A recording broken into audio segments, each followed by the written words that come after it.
I am joined by Rob Larson, who is the author of Capitalism versus Freedom, The Toll Road to Serfdom, and various other books. He's the House Economist for Current Affairs magazine. We're going to be joined by David Slavick, who may or may not be showing up at some point. He said something about being stuck on a boat. I assume there's a story there. But in any case, so how are you doing today, Rob? I'm doing good. Thanks, man. I'm really exhausted because as a proud American homeowner living the American dream, I did yard work today and never do that. Just a tip for your audience members who may be in the process of buying a house or thinking about one. Don't buy one that has like an exterior, because then you have to keep nature from digesting it. And that's a full-time job. Life hack. Yeah, that's handy. Just rip up all the grass from the yard, so you just don't have to worry about it. Play it safe. Buy a property, pave the whole thing. I'm just letting people know the benefit of my experience. Yeah, cover it up, tear down trees. You can see why tearing down trees is so popular. I used to be against it, but I get it now. It's a nuisance when you're a property owner and you can't have nuisances. But so I'm pretty worn out from that. That'll destroy your back and stuff. So I'm excited about sitting down and my body's tired, but my brain is hungry for conservatives embarrassing themselves. Yeah, so I was very happy to have been able to play some role in setting this up. I was watching a couple weeks ago. I was watching Majority Report, and I don't always watch it, but it's something that's like, because it's always on. It's on every day. So, if I kind of want to watch a couple minutes of political commentary before I do something else, I'll stick it on. And I was watching. I don't remember if there was some specific reason I was watching that day, but anyway, at the very end of the episode, they were like answering super chat questions, maybe something like that, and Sam said that there's somebody in the chat. I think it said that this libertarian Yaron Brook wanted to debate him. And Sam said, "Oh, okay, well, sure. I want to do that, of course. Just tell him to get in touch with me, whatever." And so I sent Sam a DM and I said, "Hey, as luck would have it, I know this guy. You want me to introduce you? Since yes, something I have in common with you is we both have passed your own books debates. So yours, I think I watched some of at the time. It was about like tech monopolies."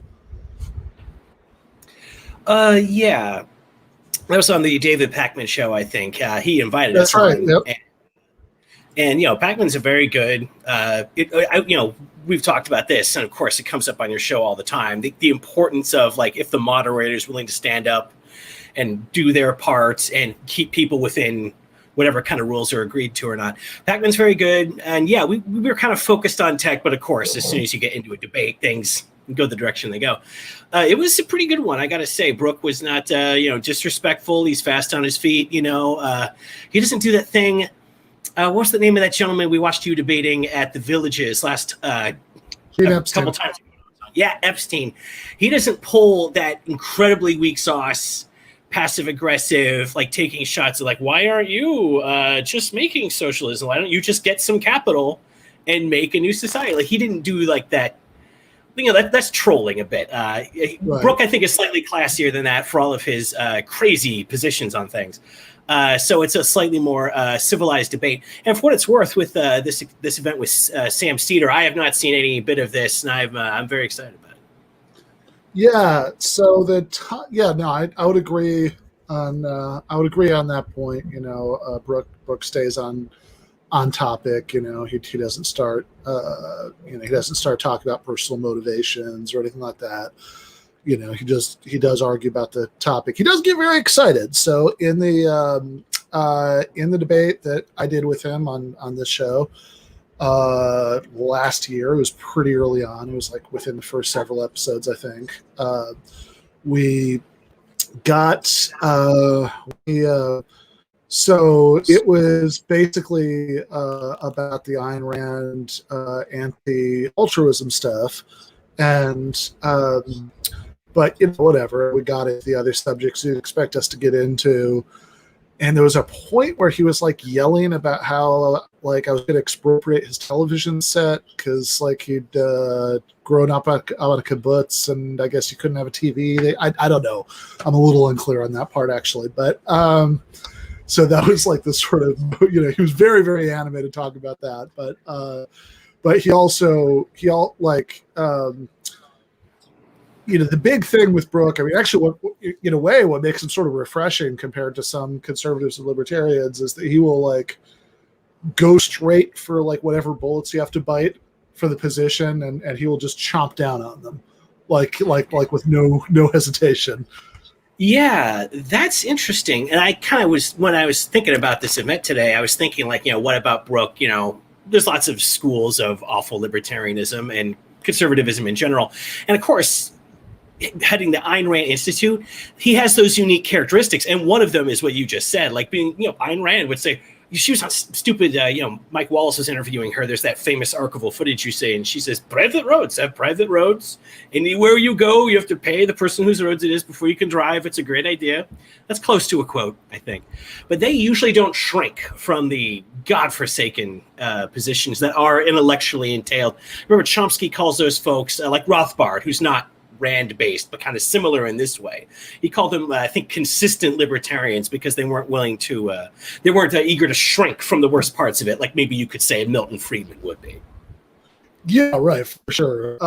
Like Milton Friedman really emphasizes the good consequences that you're going to have, supposedly, from really, really free markets. But then, and obviously Ayn Rand type to do some of that, right?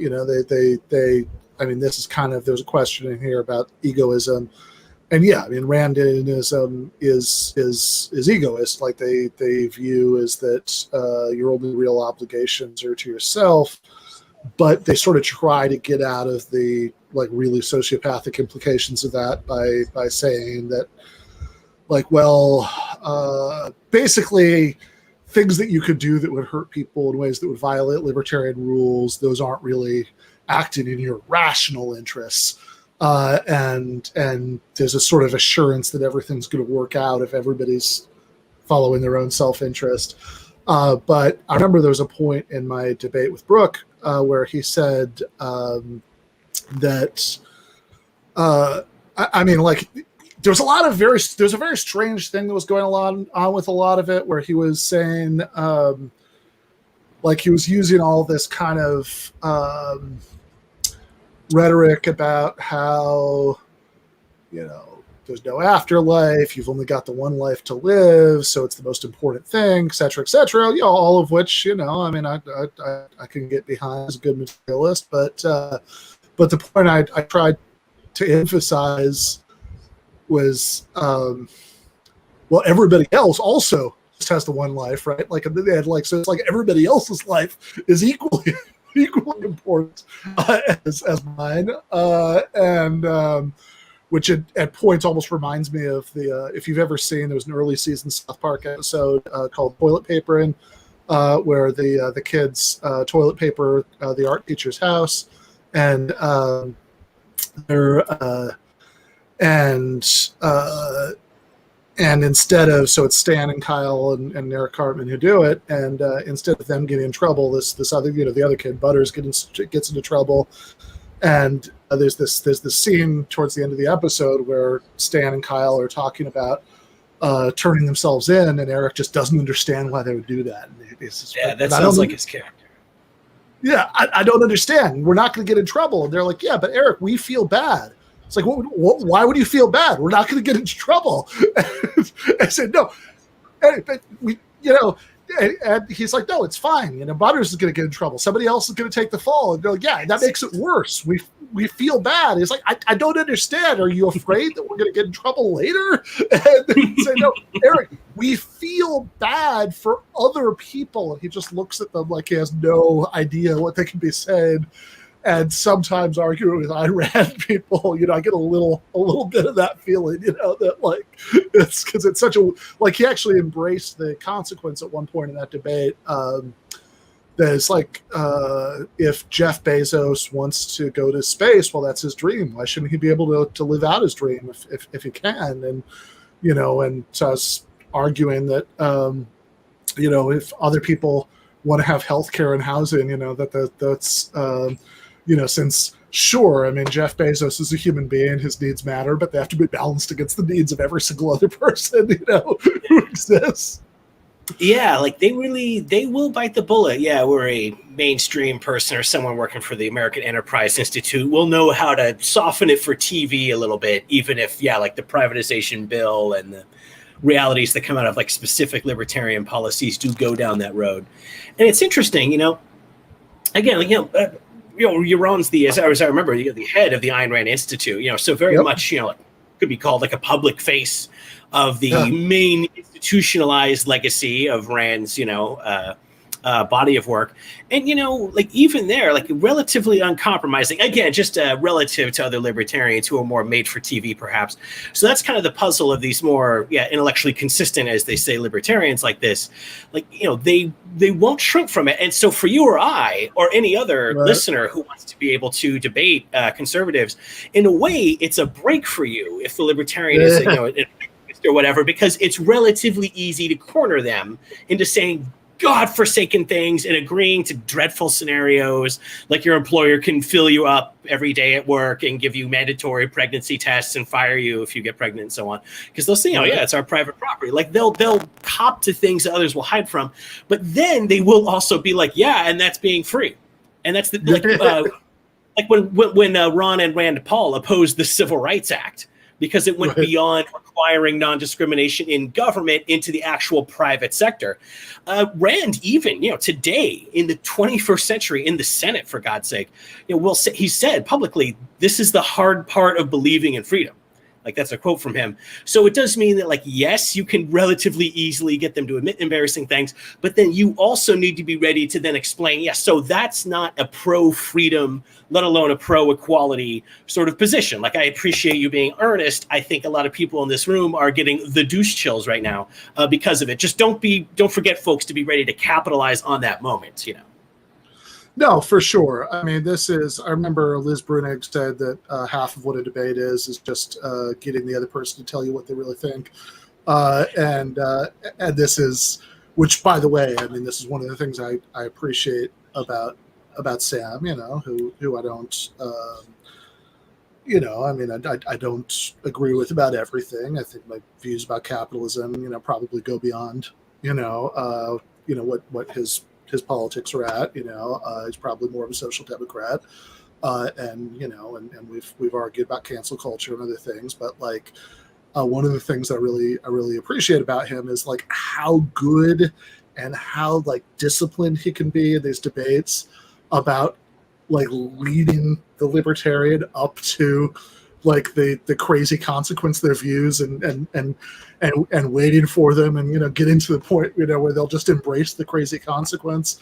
Like his like the one we watched, I don't think you were up for this one, but we watched one which is like a very short one but classic, where he's debating a anarcho-capitalist color who just embraces, like he kind of takes him through this, like, okay, but like, what if, how would this work? It's like, well, you could haggle this and that. It's like, okay, but what if somebody establishes a monopoly? Okay, but what if they establish a monopoly without violating rules? And then eventually the guy says, well, assassinations. Like, that's your recourse at that point. And then you just kind of ends it there. It's like, all right, cool world, dude. Like that's pretty great. Surely killing someone violates the non-aggression principle, though. Like, even if they have a monopoly, like, I feel like your rules would say don't put a bullet in someone's head, even if they're the Antichrist and they monopolize the economy. That's great, though. Yeah, Seder, I have to say, I've only seen a moderate amount of Majority Report and other work of his online. He's very, he's got that very cool, smooth demeanor to him when he's doing these kind of these kind of moments where, you're directly an antagonist and with someone on camera. And he's very smooth. And like you said, like, I think as Liz Brunig put it, like, that's great. Like getting, to me, like any kind of argument, like the first part of it is like let them come out swinging a little, just so, you can figure out what genre of dumb thing that they're going to defend. Because otherwise you can go out swinging against corporations. It turns out there's Stephen Molyneux fan and they don't like corporations. They think they still like markets, though. Like, there's no need for you to waste your energy going after some part of them that they may not, going after some position they may not, in their particular idiosyncratic conservatism, have. I always think of it as, I've read about this in awful military histories. They say a big part of a lot of engagements is you decoy the enemy onward, as it were. And I don't really like thinking of debates as wars, but there is a certain amount of similarity. There's a certain analogy there that's like, that like fire discipline. Like you don't start shooting until they get close enough, right? That's exactly. Until you see the whites of their arguments. Yeah, but I like that. Let them come forward. Let them make some cases, and now you have a much clearer idea what you're going after. Bear in mind, too, and this, we've talked about this before, most people in general, certainly conservatives, they're lazy and they're kind of wimpy, and they don't really want to do the investment of reading a couple of left-wing books, like good ones, not, by contemporary leftist figures.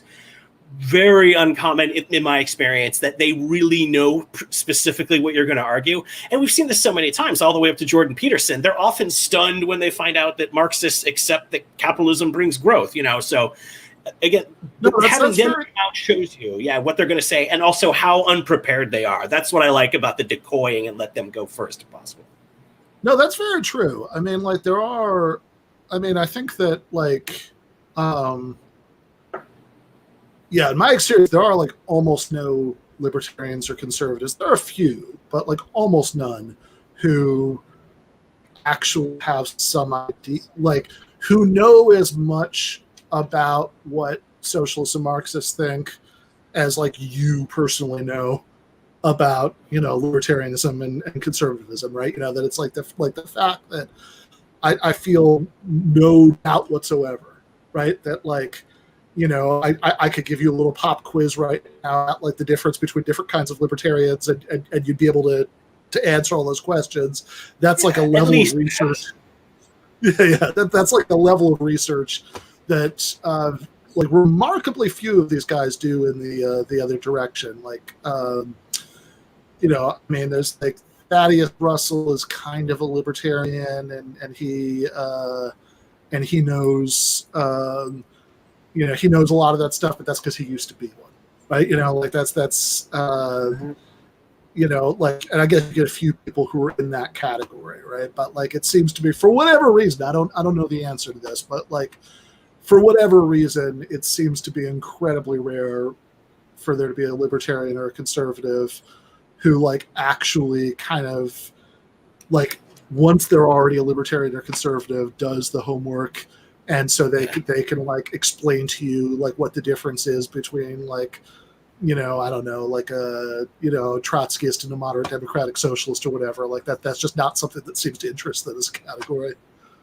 Yeah. And absolutely. Yeah. That's sort of been my experience too. And the only reason, again, that folks should be having this in their toolkit is just recognizing that in the last several years, like conservatives and especially a whole breed of like online libertarian and conservative have gotten so into this. Like, why is the left afraid of arguing? Why they're scared to debate?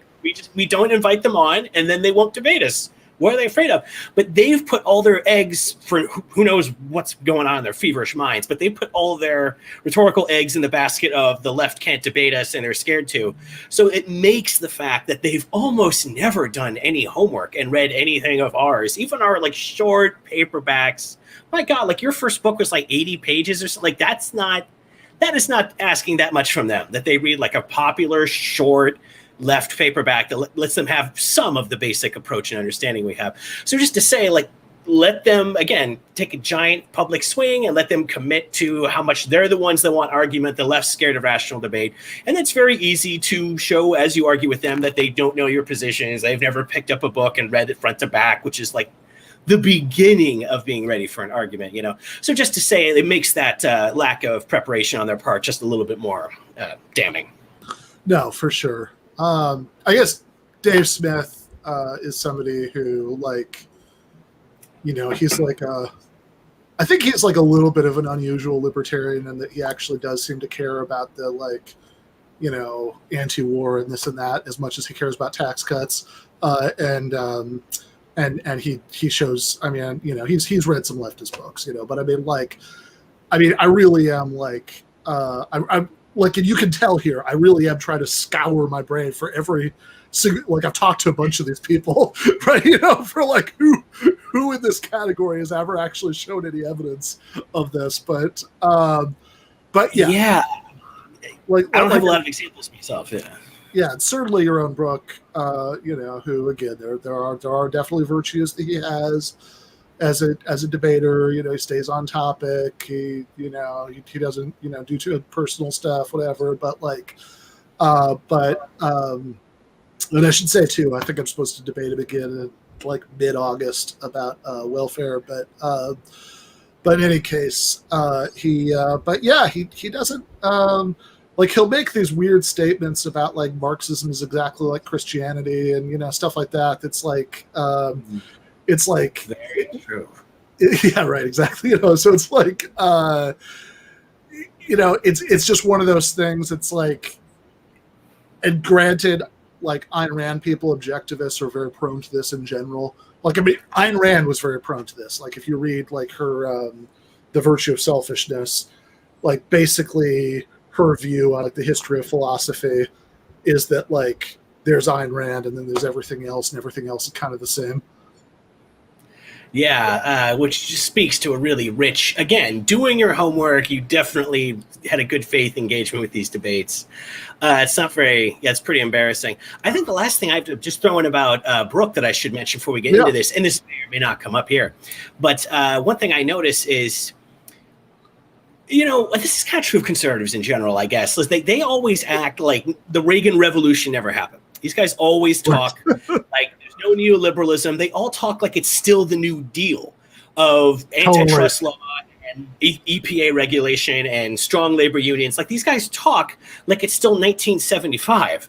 And I hate to break their hearts, but they've been winning for my entire life. They've been winning for 40 years. Ever since then, the Democrats are conservative now, and the conservative party's gotten much more so. And they've been privatizing, hacking taxes, crushing unions, weakening regulations, all this. Totally. Like, and I understand it doesn't match their utopia or whatever, but, like, what drives me crazy is when they say things like a certain kind of libertarian who will, like, rhetorically group together the war on poverty and the war on drugs as if the war on poverty were this, like, ever deepening thing that more and more money was poured into over the course of decades and decades, and expanded into new frontiers, and which obviously global coordination of policy across countries to make sure it works. Exactly. Right. And it's like, no, like, the war on poverty lasted for like 2.5 years. Basically, LBJ declared it. He got a few programs when the Senate would vote in anything after JFK was killed.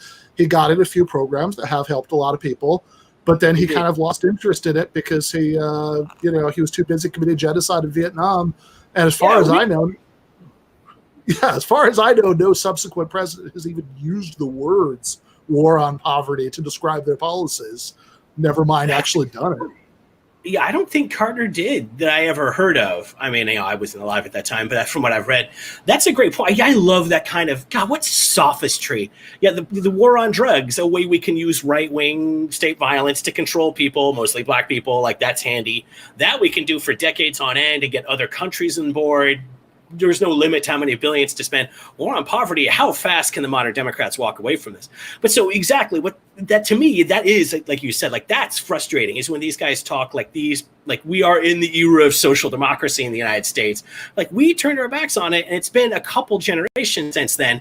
But I always think of it when I hear guys like Yaron, and I bet we'll hear some of this tonight. Like, he still refers, like, it's very Ayn Rand in flight. He's like anybody who's built their idea around, like, this person had everything right, and so what they think is what I think. It also, besides making you crazy and a bad thinker, it makes you, like, very dated as time goes by. I noticed when I was debating him, there's lots of stuff, like very specific references to New Deal programs, the alphabet soup of regulating bodies, the NLRB, OSHA. And I'm like, these entities have been gutted for most of my lifetime, dude. And always the references to, and you mentioned this earlier, the references to, communes and kibbutzes. These things have no currency today. In our lifetimes, but like to him, like this is like all those, I'll trash those hippie communes all the young people are into.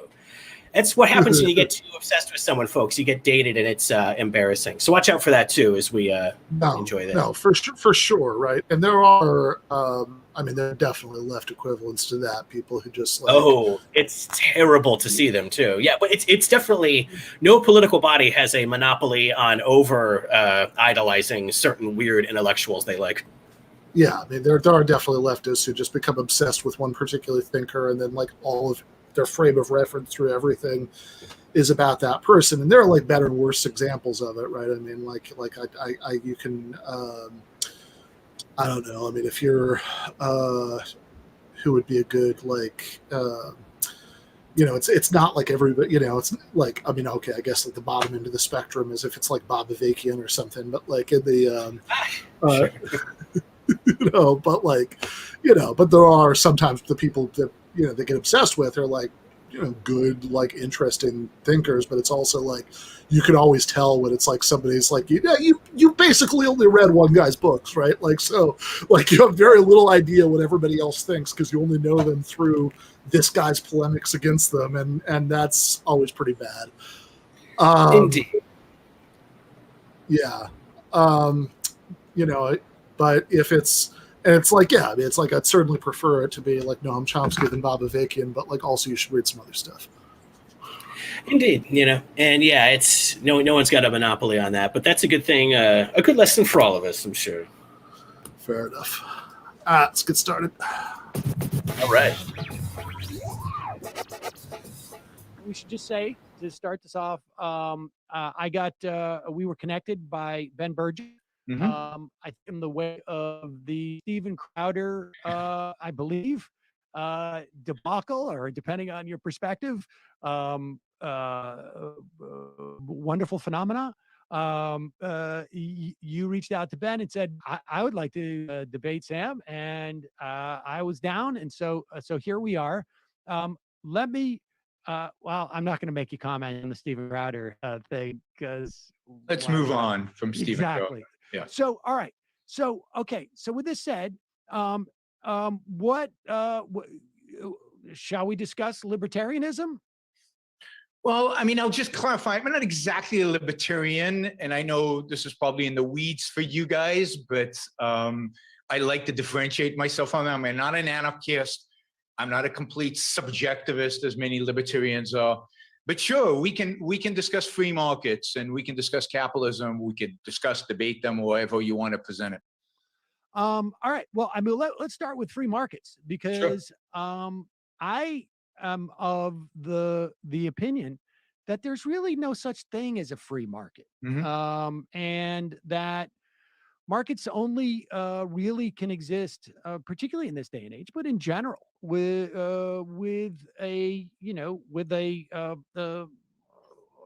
governments, essentially, that create and structure markets, and that there really isn't a free market. It's really just a question of how the market is structured in such a way and who it benefits.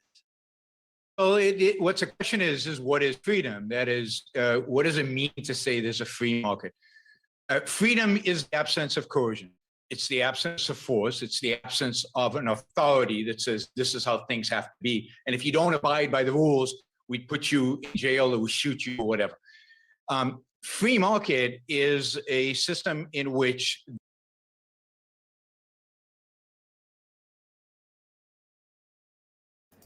I want to get through a good bit of this before we stop, so I'm being very undisciplined here. But I just can't not flag that. That's like the prototypical libertarian move.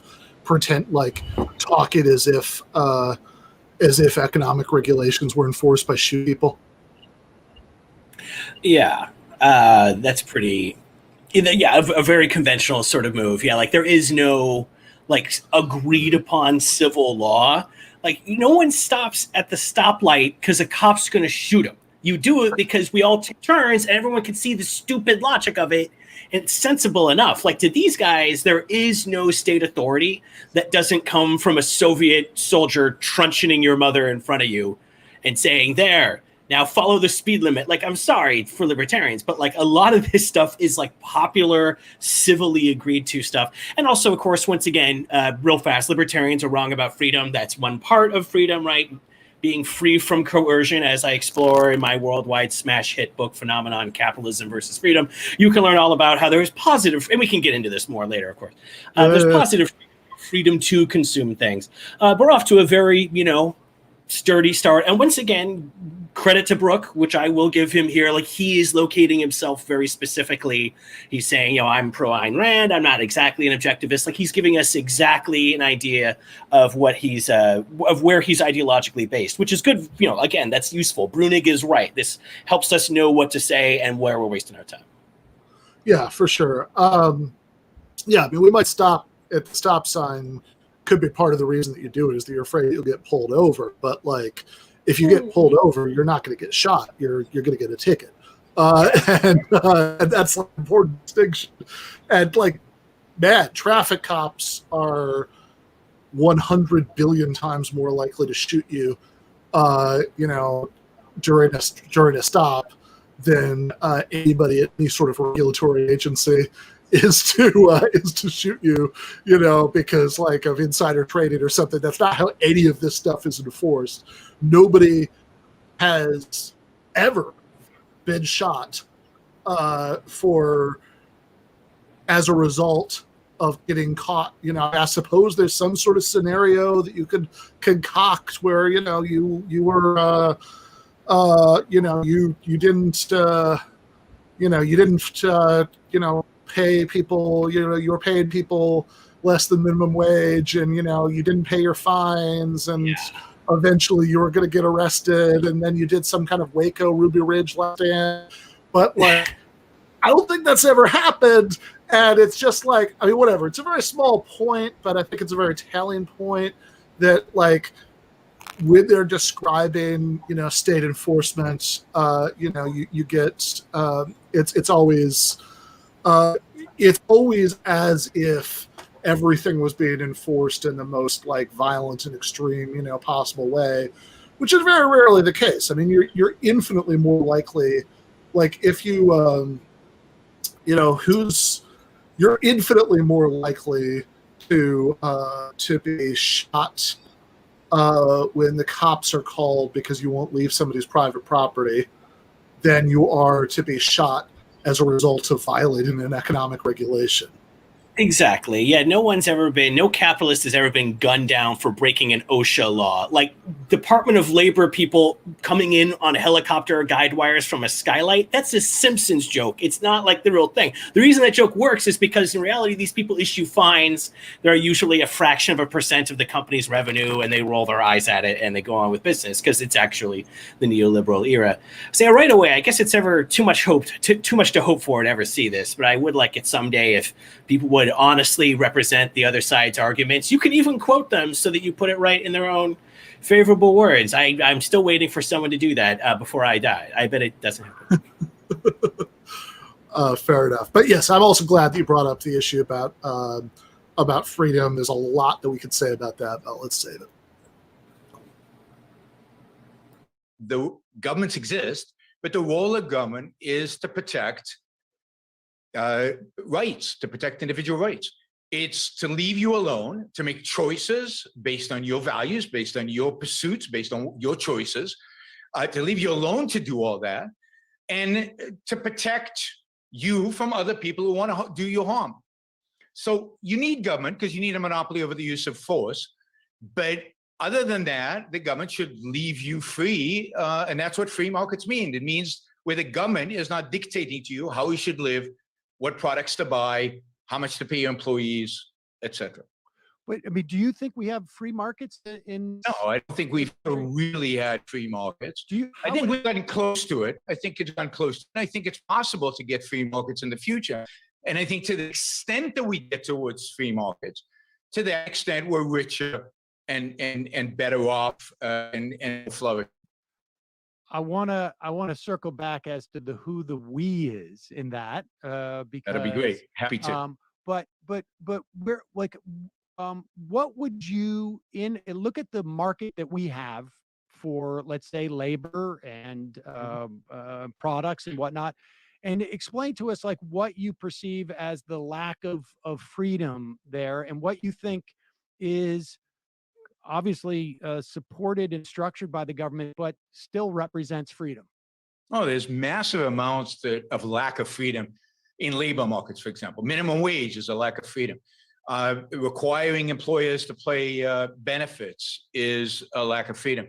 The restrictions on firing and hiring, many of the discrimination laws are an example of a lack of freedom. Any intervention of the government in a voluntary activity, in a voluntary exchange between two individuals, that is not coerced, that is not illegal, but what do you mean by illegal? I mean, the only thing that should labor be laws legal is fraud. are the law. That's not fraudulent. That's not fraudulent. Let's say it's not fraudulent.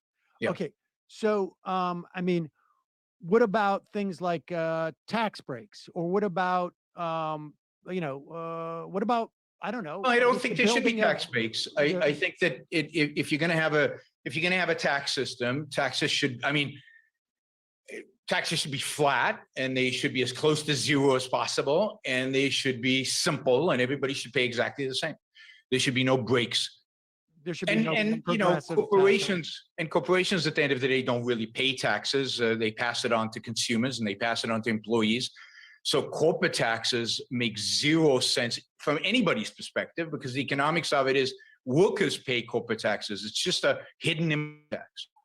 I don't think that's necessarily the case, but every economic study out there shows that at the end of the day, corporate tax is either paid by consumers in higher prices or by employees in lower wages.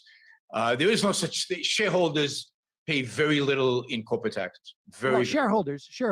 Then who pays? There is such thing as a corporation. It's just a nexus of contracts, right? No, I mean, the corporations will pay taxes on exchanges of goods. They will actually pay money to the government. You're suggesting that they just pass on all of those expenses. They may. There is no such thing as a corporation, Sam. Corporations are just people, right? So which are the people within the corporation that actually pay the tax? Well, the entity. But the entity, the cash sitting in the bank account of the entity is owned by shareholders, right? So if it's either shareholders are paying the tax or they pass it on. Not yet. But it's their property. Legally, it's their property. It is not their money yet until it's passed on to them, and then which case the government takes a part. I mean, no more than my money is Matt's money right now because I'm going to pay him in the future. It's not his money yet. Well, to the extent that you have a contract with him, he has a claim against you. But then I give money to the government as well at that moment. They have a claim against you as well. Okay. So it's in that sense, it's their money. And do you have and so you don't think that there's any type of coercion that is set up in between this relationship that is a function of government? For instance, like protecting property rights, like building infrastructure, like shielding those individuals who are surrounded by the corporation, which is a legal protection that the worker may not have. Do you see that as a government intervention? So let's take them one at a time, right? So protecting property rights, no, all the government there is doing is protecting something that's mine. It's not the government's. The government is just recognizing the fact that I created something and it is now mine. All right. I really did want to wait longer to stop next, but Rob, I know you're going to want to say something about that. Intellectual property rights exist in the wild? Yeah, they sure don't, and it's something that the capitalists often struggle with that.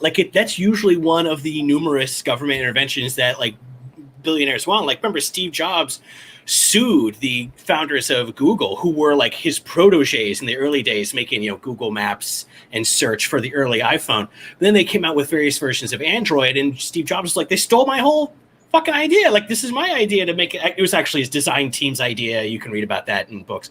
But like, he was very frustrated by that. And people like Peter Thiel, like in print, will openly defend monopoly, because I thought of it first. I should get to have it forever. The government should enforce this for me on my behalf. Like, this is one of the numerous things about libertarians that are kind of funny. Like, their pitch is that, like, oh, the government's imposing all these regulations on the poor business people. 50% of the time, it's some slimy company who's like, well, this will get, add us a number of hours per year in paperwork. But we can afford that. These little pissant competitors I want to get rid of can't. Like, that's, libertarians sometimes will even recognize that point, and then failing to see, okay, so this comes from like the conservative business Superman's own agency here. And can I just throw in real fast too, that listening to Sam is great, but I love how much in his voice I hear Hugo, the food quality inspector from Bob's Burgers. I just want to add that very quickly. Bob. Yeah. Yeah. When Sam was on the show, like whatever it was, a couple months ago, that was the first thing that I told him, is that when I, like usually, since my wife Jennifer is not, isn't like a weird political obsessive, like we are, and so she doesn't, she doesn't typically watch independent political media, and so she almost never knows who any of the guests I have on are.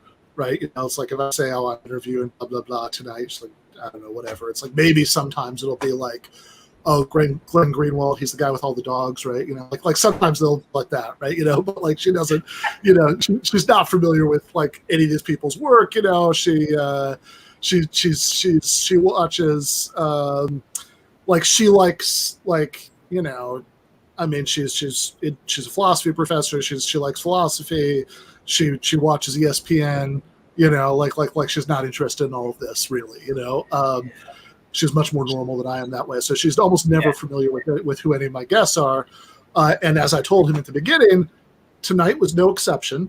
Right? She didn't know who Sam Seder was either. But I said, "Oh, it's Hugo on Bob's Burgers." She was like, "Okay, now I got him." So that's look. It's the same with my girlfriend. Yeah, she is politically literate, but she's not obsessed with it like you and I, because she has a healthy inner life, which you and I do not have. Right.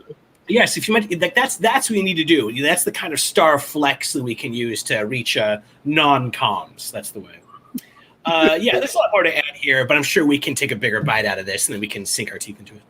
No, for sure. I mean, I like I said, I just want to give you a chance to weigh in on how intellectual property somehow exists before it's recognized by governments, which is just impressively insane belief. Like, you're right, because I mean, again, this is a very common thing with these guys, but I mean, a great technique when you're arguing with any conservative is just to say, okay, but what about before we had the Civil Rights Act or the EPA? You had segregated lunch counters, and black people had these insanely poor educational outcomes, and rivers would catch on fire frequently. That's bad. Like, you can do that there. Like with IP, there was a time when patent law in the U.S. wasn't much, even though, I mean, it's a constitutional provision after all. But there was, a long period, the frontier, wild western days of U.S. history when, people would just immediately copy any interesting thing that they came across. And there wasn't really an ethos of, I thought of this, therefore I'm a billionaire, all the way up to Dr. Salk himself, which I think was kind of like the last great gasp of that pre-IP era, perhaps. Yeah. And because it's one thing, like, okay, so like when I debated Michael Huemer, like one of his examples for property rights, not being function of the law was like you meet like a hermit, you're living in, you visit the hermit who's living way off in some, wild area that's not part of any nation state, and he has like a spear that he made, and like, it'd be wrong to steal the spear, right? So there's this like, okay. But like, what the hell is the equivalent for intellectual property to like the hermit spear? I don't know how that argument even goes. That's just weird. It's like it's like saying. I mean, it's one thing to say like, oh, like there are certain ways in which it's wrong to copy people, although it's complicated because there are lots of ways in which no one thinks it's wrong to copy people. You know, in most contexts, if we see somebody doing something that seems like a good idea, oh, I'll do that. Nobody thinks you're doing something wrong. Yeah, but I can't take that shortcut. Ben thought of it. I don't want to steal his idea of driving that shortcut. That's stealing from him. Like, yeah, that makes no damn sense, you know? And the whole era when this wasn't the case and you didn't have huge evil monopolists, like, it's hard to see like what the upside is, especially when you recognize how much R&D happens in the public sector, which is always kind of their backdoor justification for it, of course, as well. If we didn't make satanically huge piles of profit from our drug patents, we wouldn't be able to research them. We actually used the basic research from the National Institutes of Health or Stanford or whomever to develop the drugs in the reality. So like we should also mention that also fails, but they usually resort to that, I think, because on the face of it, like, what is the fucking justification? And I always tell my students too, as we're exploring this, that like, to me, I don't know why, but this may just be my idiosyncrasy, but to me, like, the real contrast is with copyright law. You know, right. If I write a beautiful play or a song and someone starts putting it on and they get rich from it while I make nothing, like, that seems wrong. Like, people would sort of see there's a clear moral injustice there. But, you know, what's the different stakes? Well, if I have copyright on a book or a song, some company will pay me and they'll make copies and I'll get a royalty. If I have a patent on a drug, I can keep most of India from having therapy for AIDS. Like, to me, just like the ramifications are so immediately divergent. I don't know why. To me, I always feel like that's kind of a clarifying contrast. Yeah, for sure. I mean, I guess, like, yeah, I mean, honestly, I think a lot of, you know, like, some of the more consistent hardcore libertarians will actually say, oh, yeah, of course there shouldn't be intellectual property laws because that's, like, obviously this government intervention in the free market to give certain people a monopoly on producing a thing, and that nobody else is allowed to, even if they figure out what it is without violating anybody's rights, nobody else is allowed to make soda for the Coca-Cola formula, which by the way, I told the story on the stream on Friday. Which was a really fun thing. I was in Cuba in 2013. I asked somebody there what they made, like, you know, because I think, like, okay, you know, think of like a Cuba Libre, right? Like rum and Coke and a little bit of lime as like the national drink of Cuba, and how they make it with the U.S. embargo, right? You know, they obviously can't have Coke. And the guy's response was, okay, first of all, sir, the national drink of Cuba is the mojito. But secondly, secondly, and then he shows me this can of this thing called 2 Cola, which looks like a Coke can, and it tastes like Coke.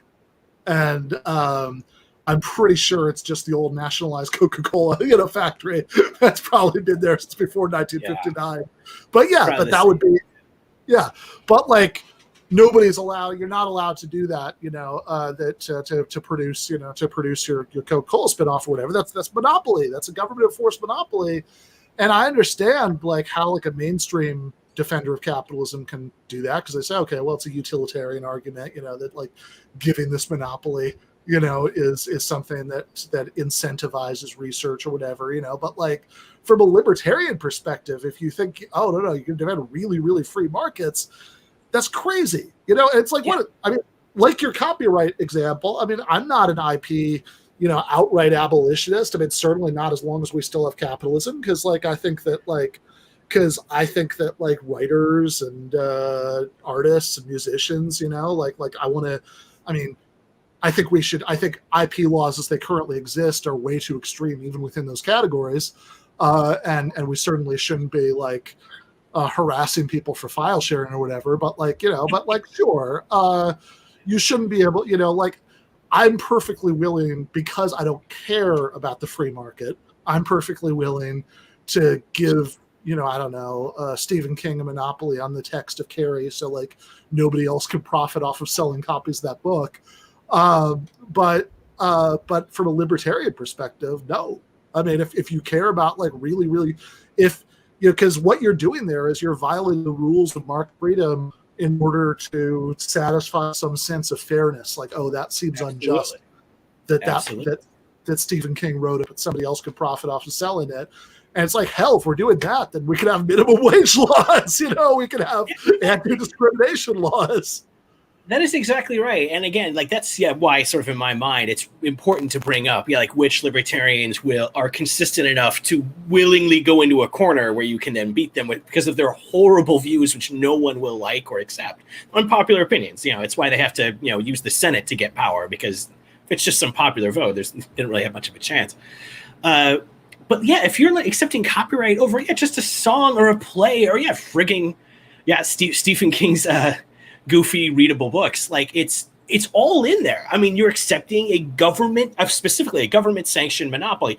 To me, like half the real issue here is how much these monopolies come out of the marketplace themselves. And I obviously just wrote a book about big tech, which has tons of those, but from chip making to the chemical industry to transportation to cable TV, like there's so many cases of market monopolies, but these are straight from the government. And so I noticed that generally, if you take like an econ class, if you're taking like Econ 101 as an undergrad, when your professor brings up monopolies, because there's no avoiding it, typically the ones that they will refer to are ones that are specifically patent or copyright based. Like they not only will admit that they exist, but they will confine themselves to that because they see there's a strategic value in covering up the market's failures. If you let the undergrads get away with thinking that monopolies usually happen because the government put freaking copyright on Tommy knockers or whatever, So to me, like that's the role it plays economically.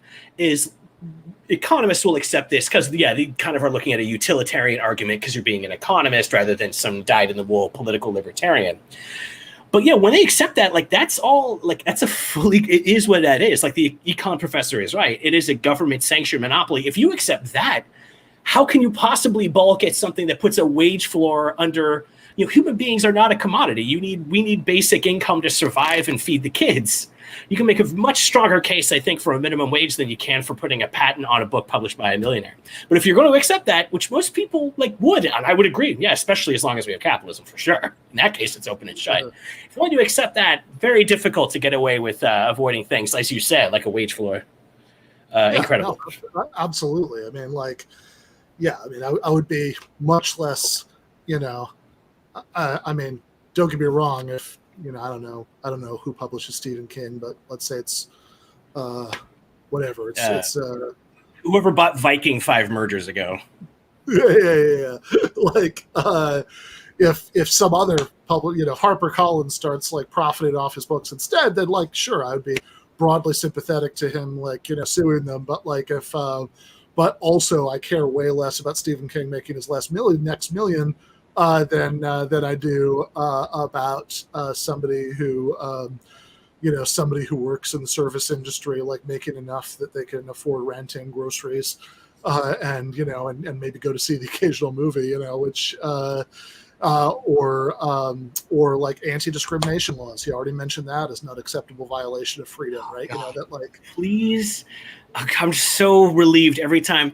You know what I think of, and I should stop. We should watch this, but I want every time when they refer to that, and again, Rand all the way up to Rand Paul and Mr. Brook right now, they're often willing to own their opposition to civil rights and anti-discrimination laws and statutes. That's like that article that was just out this week where was some godforsaken right-wing kid writing in the American Conservative about, yes, we let all these Native American. Oh my God, I saw that. Yes. And their souls went to Jesus, so it's all good. And they were going to die anyway. This is not a story. Everyone knows we murdered all these kids years ago. And people are dumbfounded by every sentence in that, as they should be. But just to me, it's when I hear these guys making these civil rights declamations, I have the same reaction that I have when I read that, which is just, you recoil a little and I kind of just go, just please keep publicly committing yourself to these positions. Thank you for your no bullshit. Thank you for openly saying, exactly where your godforsaken views go. I'm just so, that's my inner thought as someone who writes whole books about debating these jackasses. Please be politically tone deaf enough to openly walk us to the conclusions of your ideas. Please indelibly link your position to these views. That's the inner response that I feel. And it's protecting my ability to use it. That's what property rights mean. Rights are not something the government grants you. It's something that is recognized. It's a principle of human interaction that the government is protecting. So rights are not things. Rights are freedoms of action. All rights mean is it's a recognition that you are free of coercion, and that the government's job is to protect that freedom. And property is the same thing. You know, I own something, it's mine. The government is protecting my ability to keep it. Okay. So the government, it's not just a question of the government recognizing your right. It is a question of the government deploying its power in defense of that right. And it's also defining that it's yours, right? It's not defining it's mine. Reality defines that it's mine. It's a fact that it's mine. You know, if I produce something, Yaron, hold on for a second. Yeah, go ahead. If reality defines that something's yours, how is it that what is the use I'm of holding back. We have courts that very often have to step in to define whose this is. Because we often disagree about things out of reality, right? I mean, we have courts to decide who murdered person X. Well, but even though murder. In reality, somebody murdered him. Now it's a question of do we know? And there's disagreement about what happened. So there are disagreements about property rights, and that's why you have a court system. But the fact is, somebody owns this stuff. Somebody created it, and therefore it is of somebody's. And before you had government, you had a government. Hold on, wait. I want to just focus on this, because on one hand you say it is, we know who owns this because it's reality, but in fact you're also acknowledging that different people can have a different view of reality. So we have disagreements. Yes. Okay, we have disagreements about the reality of who owns this. Yes, and one person's right and one person's wrong, and that's the job of the courts, is to help us decide that. In other words, the government decides whose ownership, who's going to have that ownership right. And it's not just a function of you built this. I mean, property exists before you get there. But it can be, I created this, but we also have regimes for who owns the creation of that. Slaves built quite a lot, for instance. And so that's not free markets, right? We're talking about what would happen in a free market. So the fact that slave built something is I mean, the fact that slave existed is evil and an abomination. That's not freedom. What happens to property rights? And what I'm saying is that you create, you know, Matt, you pay Matt a certain amount of money. That's his. That's a contract between you and him. You got to decide that Matt's worth X and he gets X. That is now all the government is going to do is say, okay, well, if there's a dispute between you and Matt, the government's going to say, what did Sam promise Matt? What is therefore Matt's? What is Sam's? Based on that, the government is to intervene when there's a disagreement between you. But the property right allocation, the amount of money coming into you, and then the amount of money you give Matt is voluntarily decided between you and Matt. Matt has a property right claim against what you promised him. That's all. I mean, property rights are not that hard. They are, you work, you produce, and then you get stuff. Yaron. Yeah. My father's an attorney, right? Whose entire career has been resolving these type of disputes. So yeah, it's not easy. Complicated, but it's not just a question. It is the government that comes in and ultimately decides and shapes the property right. I mean, sure. And that's why we want government. We want a government that is focused on doing a good job shaping, not shaping property rights, but recognizing property rights, doing it objectively, doing it transparently, and not getting bogged down with the millions of regulations and controls and millions of things that we have today. Rather, if we lived in a simple free market world, government would have one job. It would be relatively easy and things would be a lot simpler than they are right now. And your father would probably not have a job. Okay. I'm sorry, I don't mean your father, but there would be a lot fewer lawyers in the world, right? I understand. So now what would that look like and how would that work? I'm very curious about that. If government was more, in your aspirational view of the world, how would that work? How would we determine property rights, let's say? Well, I gave you an example between you and Matt, right? So Matt would have a property right over what you paid him, right? The whatever contractually you promised to pay Matt, that's now his. And then if he went and he bought a home, there is a role for government to have a registry, but that's about it, of who owns what, so that there's not a lot of confusion about who owns a piece of land. But that's it. There's no, he would buy it from somebody. Now it's his because he acted to gain it. He could, as a consequence, do with it basically what he wanted. It was now his home.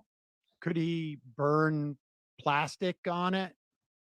Well, if the plastic was not harming his neighbors, if his neighbors were being harmed by the burned plastic, then they could sue him to prevent him from burning it. So, I mean, again, the common law is all... Sue him in the government's courts.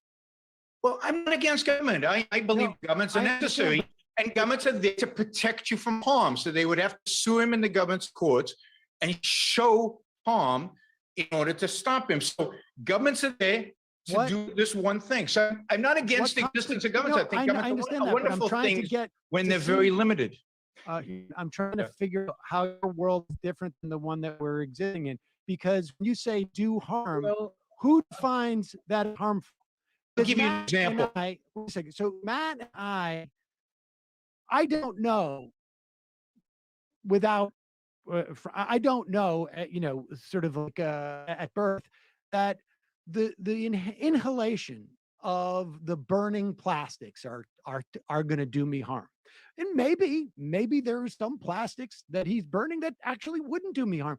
Mm-hmm. The government writes regulations and makes determinations through the EPA, let's say, that it does do harm. And that's the basis of my argument that his burning does harm there.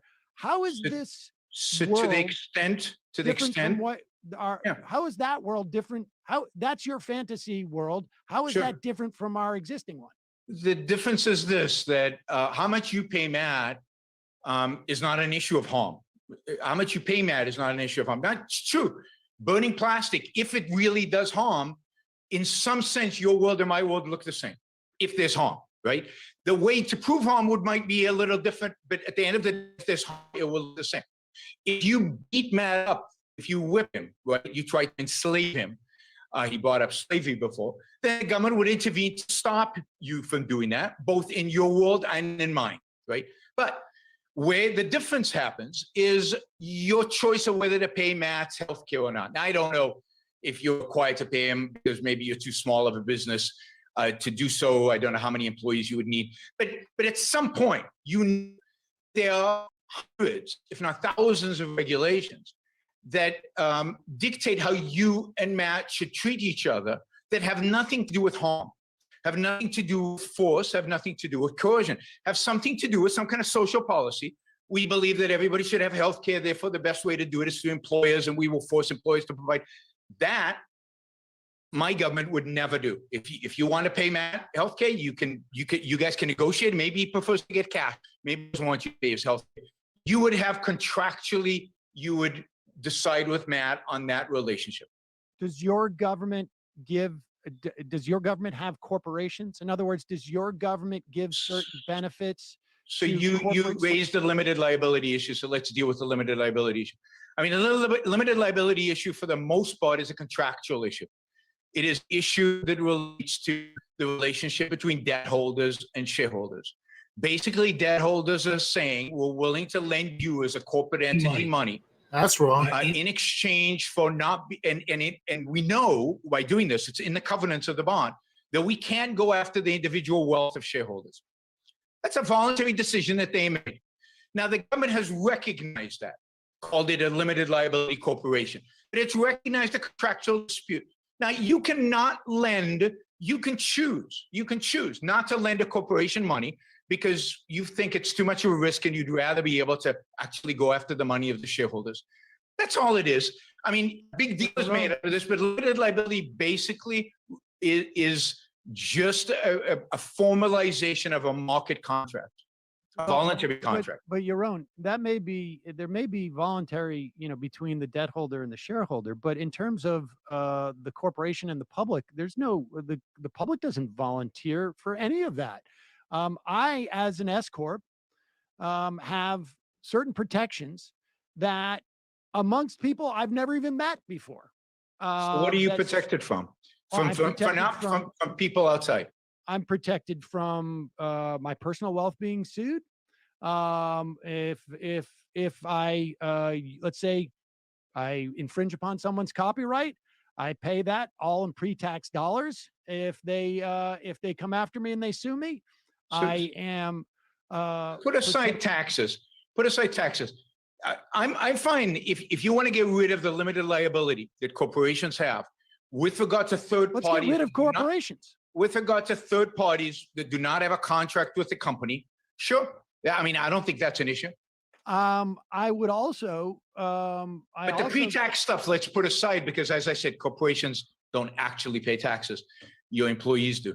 But well, I mean, they're pre-tax in relative to the pass-through. I wish everything was pre-tax. I'm not a big fan of taxes, particularly not today. I don't doubt that. But what of all the advantages that these entities get from society that workers don't necessarily get? Like, for instance, I am, I make my living on the internet, largely established by the government that becomes a commercial vehicle for me. I am a trucking company, and I make my money through having high quality infrastructure in a way that I take advantage of that other people either don't have the resources to take advantage of or don't. There are, just the idea that I have that much more property that needs to be protected by the government is an advantage that I have over these, when I get into a contract theoretically with a worker, et cetera, et cetera. So a few things. I don't believe government should build infrastructure. I don't think it's necessary. I don't think it has been necessary historically. So in my world, you're asking about my world, right? The trucking company would not be writing off of what you had paid into through it. It would have to pay for its use of infrastructure through tolls or whatever to somebody who built the road, right? Through tolls or whatever. And I think tolling is pretty simple right now. I think all infrastructure could be built and be more efficient and be more productive on a private basis. Let me just say something about the internet. I mean, this mythology that the government built the internet is truly nuts. And while it's true that government funded university programs and academics and so on that ultimately created the basis on which the internet was built, sure. But if the government is going to fund something like university research, it funds a lot of university research. 90% of it is garbage, and you never see. Once in a while, you see something that produces a result. And then we say, oh, the government did it. The government did very little of it. They funded randomly a bunch of research, and some of it turned out to be good. Now, the idea that research wouldn't happen if not for the government is bizarre. Research was happening well before government started funding it. But it's true that once the government starts funding something, it crowds out everybody else. That is, you don't expect private funding of university research if the government is going to do it. Some of the biggest innovations in all of human history happened at a time when government was funding exactly zero research.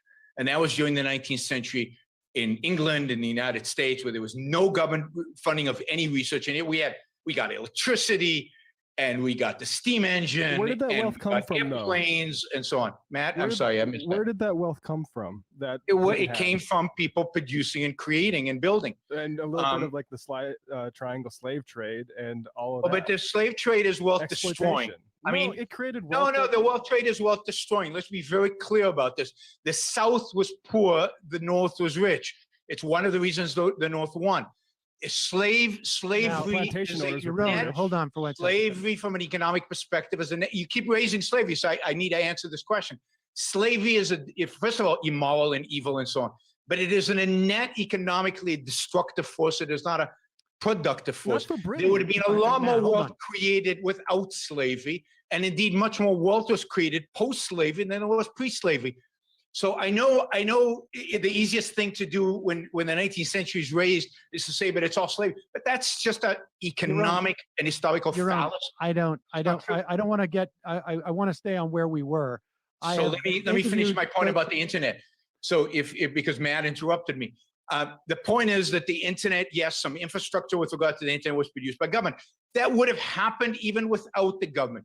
That is, there's plenty of capital flowing into research throughout the last couple of centuries without government flowing into it. So yes, so you would have to, you're using a private service. I assume YouTube is making a lot of money off of your show.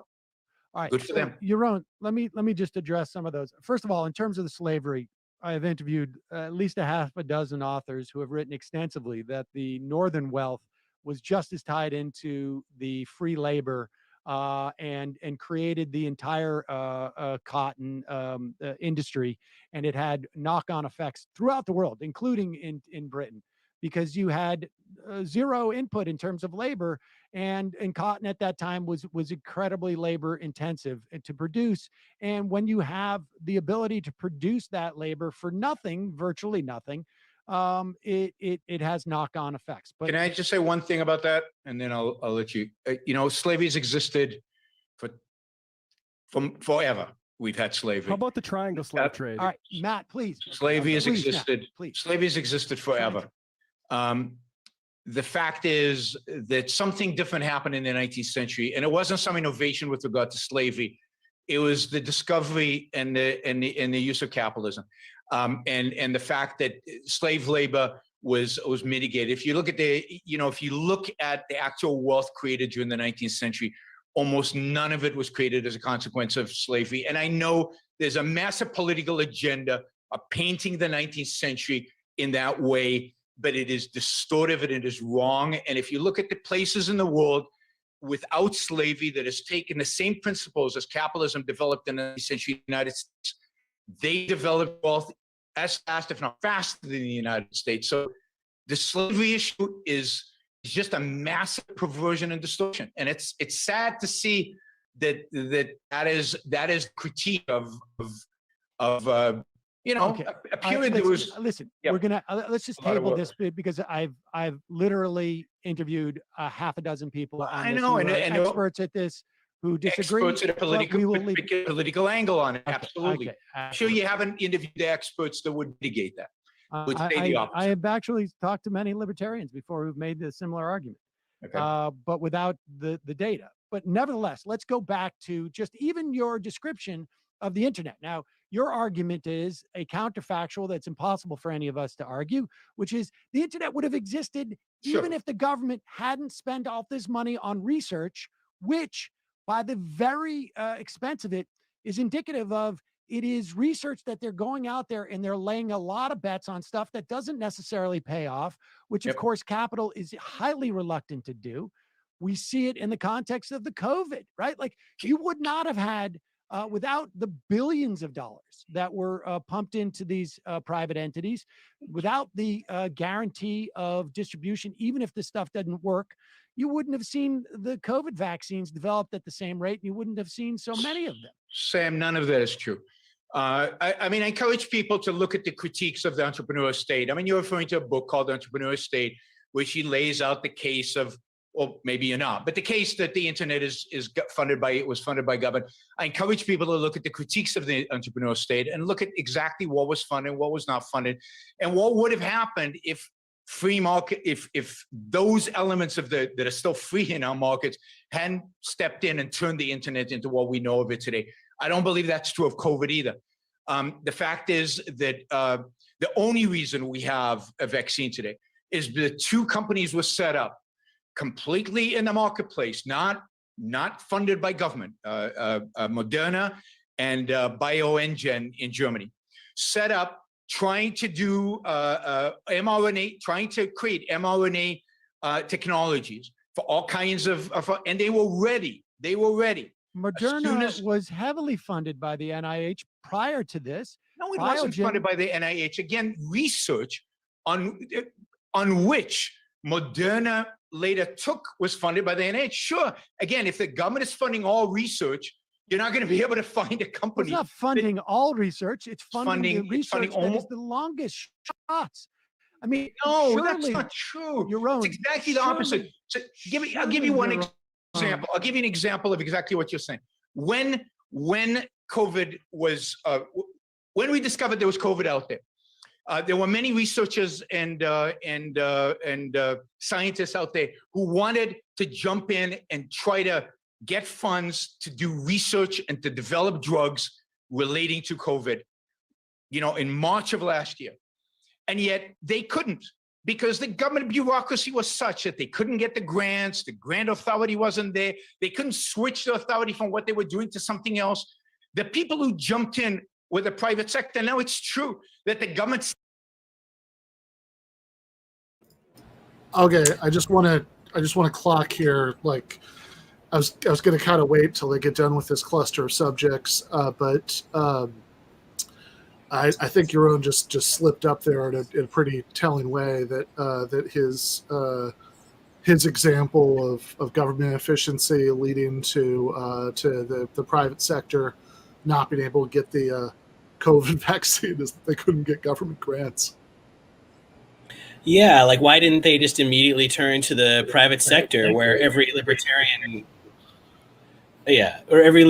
tells me there you can easily just get go to a capital market, go to some bank, which just make loans to anybody. To hear them tell it, like they should have just gone to the marketplace for funding. Why go through if it's such a bureaucratic red tape process, why not just go to one of our wonderful banks which have no problems and get loans from them to do the research? Surely they'll want to be supporting it. Like that does that is perhaps a trip up there. But I gotta say, like it's fun watching Brook go after this specific subject. He and I definitely got into this last time. I think he might have read about it a little bit since then, perhaps. So the thing about the internet is the claim that you do here is that the government and publicly funded bodies develop the technology that becomes the internet. It is completely true. Brook is completely crackers. He calls that story truly nuts.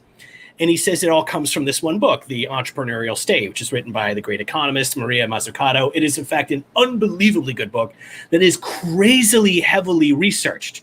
He's implying that she didn't do her research. My God, I thought my books had a lot of footnotes in them.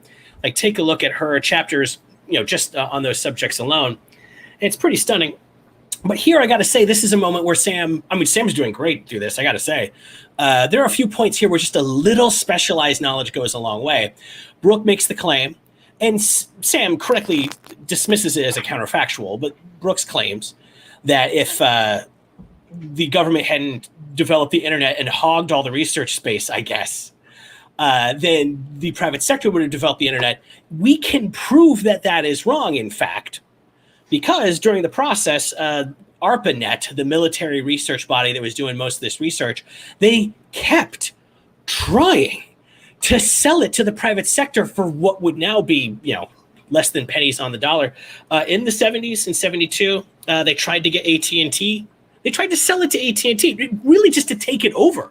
Do you want to have the internet, AT&T? And this is 1972. This not that long ago. And they said, no, that's going to cannibalize phone service, which is what we make our monopoly money from. We don't want that. They also tried to give it to IBM. And IBM was like, what are you, nuts? We're trying to make money from our giant computers here that take up whole rooms. Like, that's where the money is. Like, as common in the private sector, those entities, it's not just that they didn't want to pour money into scientific research, which is very expensive, and you never know if anything is ever going to be useful in it. Brook here really shows that libertarians are scientifically illiterate, because he says, oh, yes, the government funds research. They fund every kind of research. And he said on here, I wrote down, he said 90% of their research is garbage. He should be hit with a fish for saying that. That's how science works. The whole point of it is it's experimental. We don't know what you're going to say. You don't know what you're going to discover. A bunch of it is going to be garbage. That's how it works, you buffoon. Like, that's an embarrassing remark, right? Yeah, and by the way, I know he doesn't like being called a libertarian, but I think it's a correct term. The only reason he doesn't want to call himself a libertarian is that Ayn Rand didn't like the word libertarian. That's literally it. Otherwise, what he's saying is just like straight down the line minarchist libertarianism, minimal state libertarianism. But that's right. but he doesn't use the word. But I mean, like what he advocates is what they advocate. Except that some of the more consistent ones are anti-IP. That's the difference. But yeah. But that was exactly the thing I was going to say. Like, Yaron did something really interesting there, where the first thing he said is, "Oh no, it's just not true that the government created the internet." And it's sure there's this book, The Entrepreneurial State, that says so, but look at the critiques of the book, blah, blah. So he very clearly initially denied that the government created the internet. But then if you listen to what he said afterwards, the stuff he said afterwards entails that, in fact, the government did create the internet. I mean, it completely concedes the government created the internet, because he says, sure, the basic building blocks of the internet were created by government-funded research. But 90% of the research the government funds doesn't come to anything, which the 90% thing, sure, let's just take that. Let's just say for the sake of argument, that's the exact number. Okay. But that would be nothing about that 90% thing would make it any less true the government created the internet. That would just make it true the government created the internet and did a lot of things that didn't go anywhere. But the second thing, and I think this was he's already conceded that the government created the internet, in saying that, saying the government didn't create the internet is a completely different claim than hypothetically in a world without government funded research, the private sector would have created the internet. They're both false, but they're completely different claims, right? Saying in a hypothetical world where Randian free market, whatever, was the case, the private sector would have created the internet. False, but if it were true, that's still totally consistent with in the world we actually live in, the government created the internet. And then also, I think this is what you were saying at the end. Okay, so let's talk about that 90%, because yeah, you're right. Most lines of research don't go anywhere. As you say, that's how research works. That's what science is, right? That you try a bunch of things and most of them don't work out. I mean, that's like the old Dilbert joke that the pointy-eared boss wants to know why it is that that the thing that works is always the last thing you try. Why can't you try that one first? By definition, it's the last thing you try, because then you succeed. Exactly. That is a great joke. That's back when Scott Adams was funny and not crazy. That was good. Yeah. He definitely lost his mind since then. But yeah, right. I mean, it's so of course the way research works is that 90% of things that you try, or 90% of lines of research, things that you tinker with, see if they go anywhere, don't go anywhere. But also the fact that 90% of it doesn't go anywhere, that is exactly why it's not, the incentives are different, and that's why it's not true that in a hypothetical world without government research, the internet wouldn't have been created. Because if if you're talking about that, and by the way, most things being invented in the 19th century, by definition, it's a very much lower level of technology in the 19th century, and it's much easier for one guy in his workshop tinkering to come up with something. That's exactly true. It is. People really do lose sight of that. It's true. Now, anything we do in biology and certainly engineering is so much fancier, and especially I like to tell people, so miniaturized. That's a lot of modern engineering. It's making things small so you can put it in your pocket. That's a lot easier in the 19th century, because you can have just a warehouse and buy a couple giant magnets and discover, if we rotate these, you can make electricity happen in wires. That's messed up. It's a much more tinkering at the surface level friendly, not to diminish all the inventions. Sure, not that these people were geniuses, but that one person who's a genius who has a little workspace and they can do tinkering can accomplish something at that level of technology that it's going to be much more difficult to accomplish without a vast network. Given more advanced technology, where you're that you're trying to do more complicated things, but also, exactly. Yes, as Howdy Friends points out, we can all play that game. Well, hypothetically, in my fantasy luxury post-scarcity communist society, here's how things would turn out. Oh, I never thought about it that way. Wow. Right, it's like, but also like, yes. So given that 90% of it isn't going to go anywhere, given that you're talking about complex, complicated, and expensive research where there's not only no guarantee that any of it will pay off, but most of it won't. It's generally a money-losing enterprise, and through this whole thing, there's kind of a lack of any seriousness to it, like scientifically. Any researcher will tell you that all the work you do that doesn't lead to a product that worked or doesn't help you understand some genes or whatever you're trying to understand, it's still useful, because at least you can go like, all right, well, that doesn't work. Check it off the fucking list. Eventually we'll figure it out. Like half the time in science and engineering, we're like, well, all of our ideas didn't work. What is the answer? And that's how you get those outside the box moments, because people get driven to it from this garbage research, like running down leads and going to the end of a maze and going, not this way. Like that's part of the scientific process. This is a common thing among right-wing idiots that drives me nuts. Stephen Moore, who's another right-wing economist who I hate, and I wish he would get egged by a crowd of Palestinian orphan children. However, he always goes on TV and says, why I try to tell you young people the government has no money with these deficits. Why are we researching the mating habits of this insect? Why are we researching what dark matter is? Like this, we don't have the money for it. We don't learn anything. These subjects are obscure and boring. You're not a scientist. Even to the extent we economists already don't deserve it, you especially don't. And again, if it's not just like what Yaron was saying is a great example of that. He says, what you're referring to is the entrepreneurial state. This book that Mazzucato wrote. He's saying you're referring to this one book which claims that if you do research, it's wrong. Well, first, like that book, like I said a minute ago, is packed with research. But again, like I have a whole dumb chapter on this subject in Bit Tyrants. It's not just her opinion. Like Understanding the Internet is Jennifer Abate's big book on the history of the internet, and it's filled with a extensive history of the process by which this government entity begins the process, and now they hand the research off to this entity, and now these universities are involved.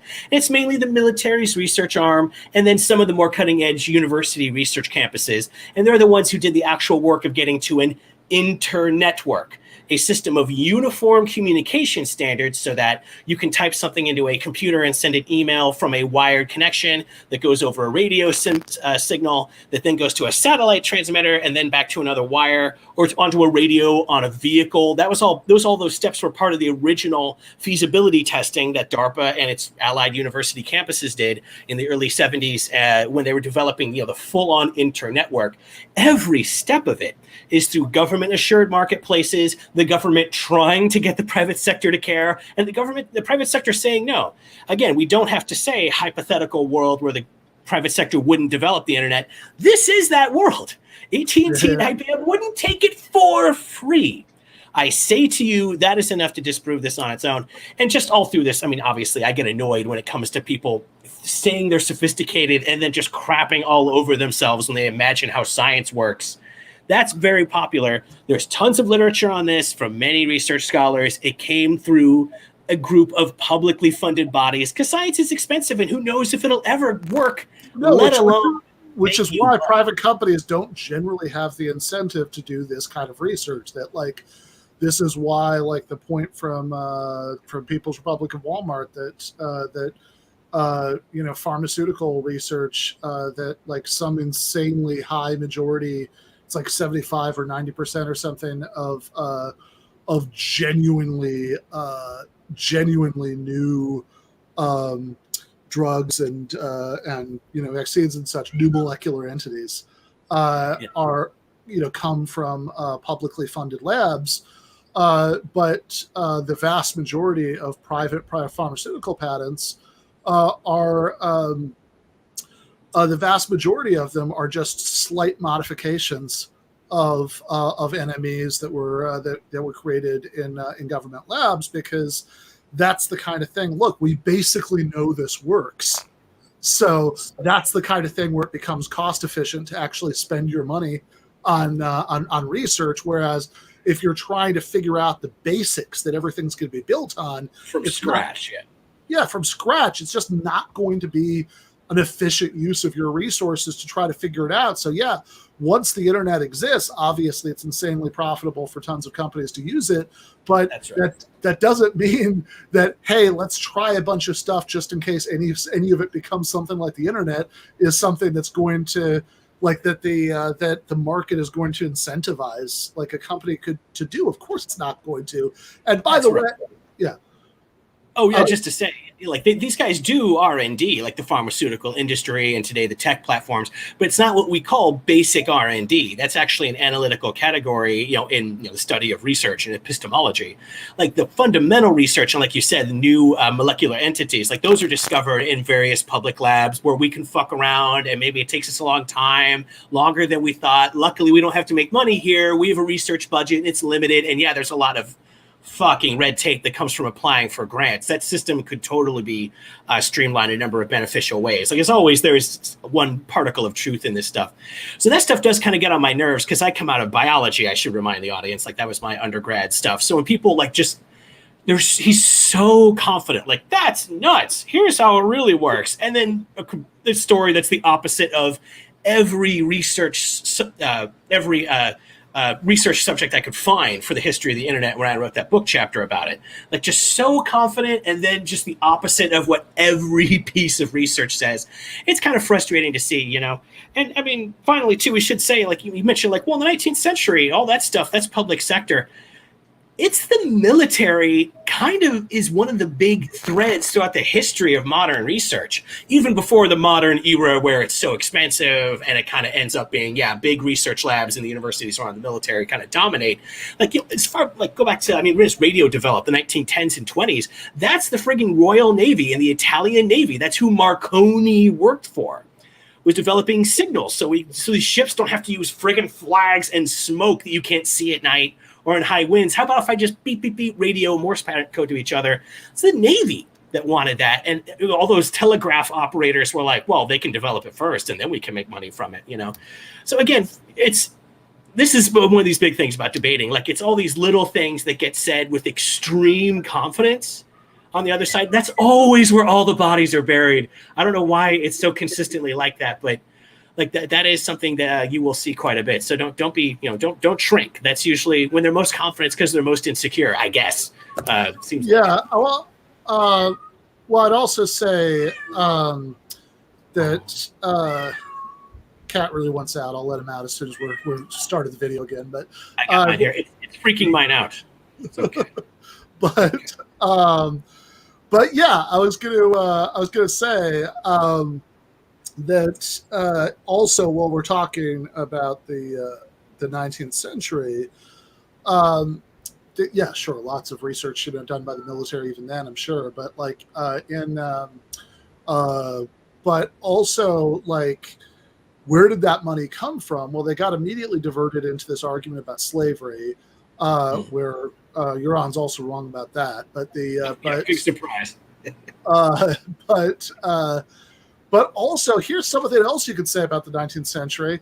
Gosh, how much of the wealth of the big industrial robber barons in the 19th century would have been generated without railroads?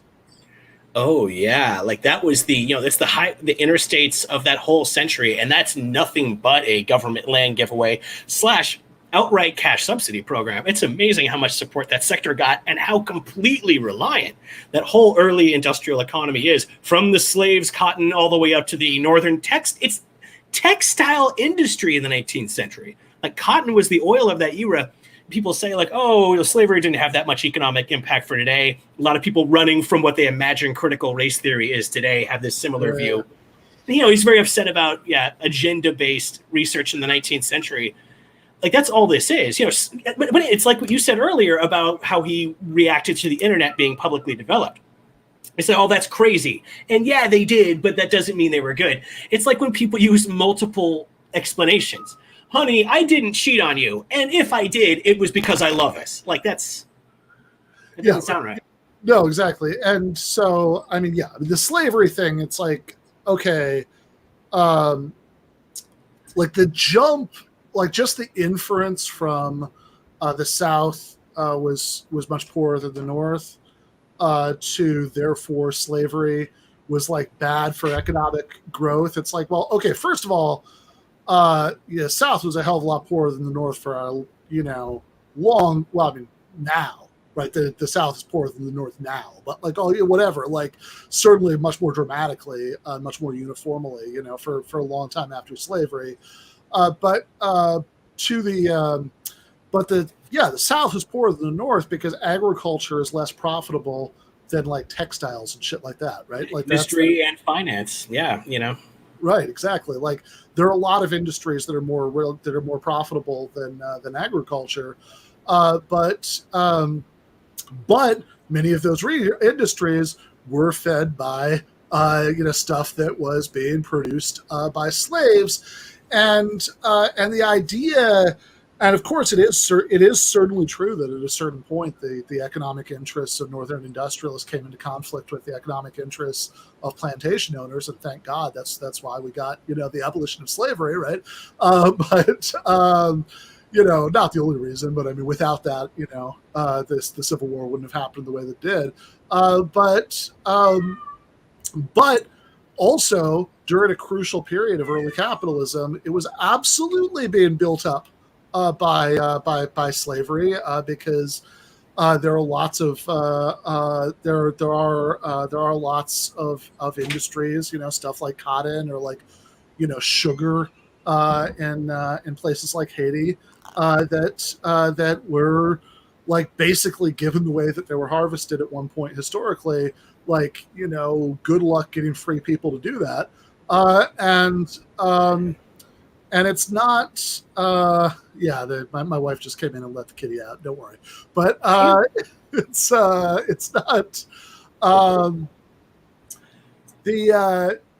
like, if you think that it was never the case, right? Not just that there was a case where this stopped being true, right? That like, expanding, industrial capitalism as it was coming into existence was in conflict with this kind of archaic slave system. But like, that if you think it was never the case that having these crops being grown by slaves was very much in the interests of non-slave regions that that use those crops for all sorts of purposes in their economies, then go with Haiti, right? Pascal Robert is going to be on the program tomorrow to talk about this. He was on the Majority Report a couple days ago to talk about it.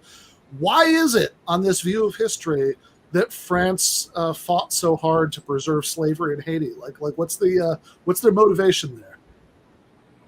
Yeah, if it's such a money-losing endeavor, yeah, why indeed? Like, and again, in the documents in the state's secession for the Civil War, I remember Louisiana and I think a couple of other states specifically say we're seceding to preserve the institution of slavery, which is the greatest economic enterprise in mankind.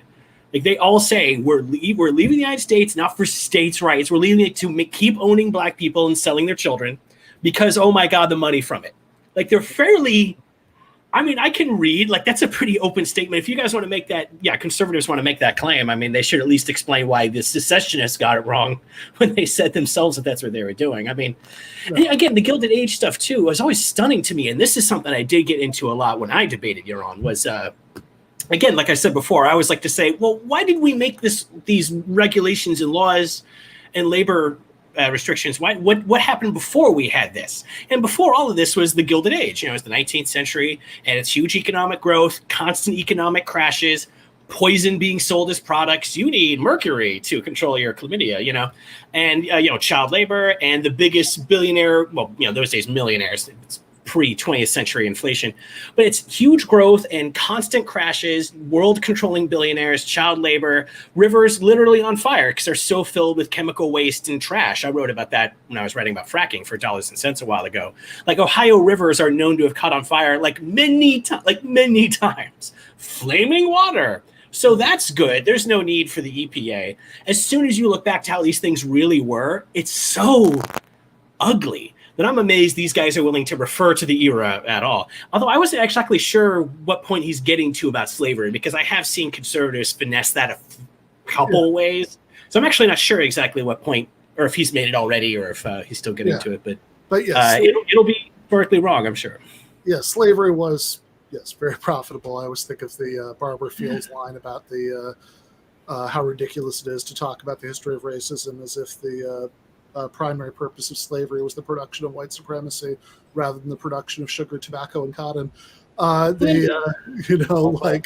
Like it's like, yeah, the racism was there to justify the slavery, but the slavery was there because it was making people a lot of money. I mean, that's the that's the whole point, right? Same with colonialism. Who said that? You said Barbara Fields. Right on. In her book Race, her and her sister's book Racecraft. Yeah. So I guess and I'd also say, like, just the point about the railroads. I mean, just to hammer that in a little bit, like, so crucial to the generation of wealth, in the early industrial era, and this is why it always kills me that, like, Ayn Rand, like, put her, like, heroic captain of industry, like John Galt on a railroad. That's like, yeah, this is something that could not possibly exist without massive helpings of government intervention. I mean, imagine what a railroad system would look like in a country that didn't have eminent domain laws. Like what would that route look like? If, like, oh, we come to the one farmer who doesn't want to sell, and load everything onto a barge for a day. It's pretty. And just also, like, really obscure stuff too. Like, when you study econ, you get into this kind of stuff. Like, what about railroad gauges? Like, how physically broad the railroad is. Like, that's a thing that's set by law in most jurisdictions so that everyone's rails can connect with trains of the same friggin' width. It's like a big deal in Europe if you're shipping goods, from France to Germany, no problem. They just go on the rails. If you want to go into Russia, oops, we have to unload them onto different trains that ride on the really giant Russian rail gauge. Well, when you have a public body, you can say, okay, most of us are doing this. Let's make that the standard. Everyone, please do this. Everyone, make your electric sockets have the same shape. Like, with people think that stuff just happens. Like, usually at some level, it's a public decision that ends up, like, giving you that convenient uniformity.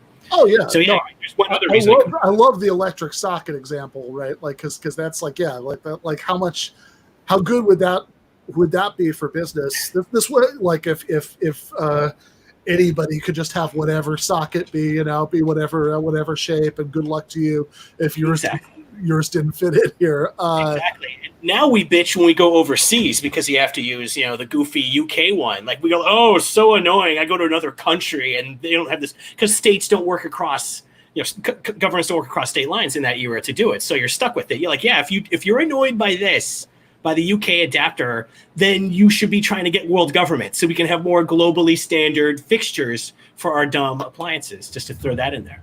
Yeah, I'm also always fascinated, when Rand, an Ayn Rand line. I don't know if she used this. I've certainly seen Yaron use it, and other objectivists. They'll say that they want the separate. They think that just like this is separation of church and state, there should be a separation of state and economy. And I always want to know, like, how far they take that. Like Yaron did something interesting here where he sort of initially tried to defend limited liability, and then he admitted, okay, yeah, it does apply to third parties, so I guess that's bad. Which was an odd moment, by the way. Like, that almost seemed like he hadn't thought about it before. But like, he was willing to give up on limited liability corporations, which, by the way, if we didn't have, like, a version of capitalism without limited liability, you'd have a much less dynamic economy because people would take many fewer risks. And then there's all, like, this is the stuff I was bringing up in my debate with Gene Epstein in Florida, where I is like, look, you want to take credit for all of the successes of capitalism by saying it's like, well, even though we don't have a truly free market or whatever, it's close enough that's why we have all these things. But I want to know, like, do you really think that capitalism would be as effective without all of these ways that government intervenes in order to prop up capitalist businesses? You mentioned some, like, regulatory capture kinds of examples, but I mean, but even just in general, yeah, limited liability, intellectual property, the fact that state-backed currency, is a pretty big one.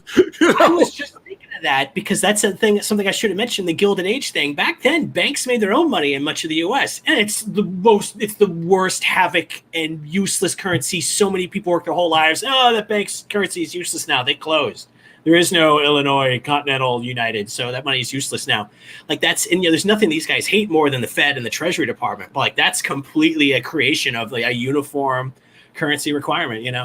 It's true. And yeah, I mean, there's other weaknesses Yaron has here, but I think we're seeing like some of the biggest ones. Like willing to say one argument and then just kind of move to another one. Kind of that smushiness.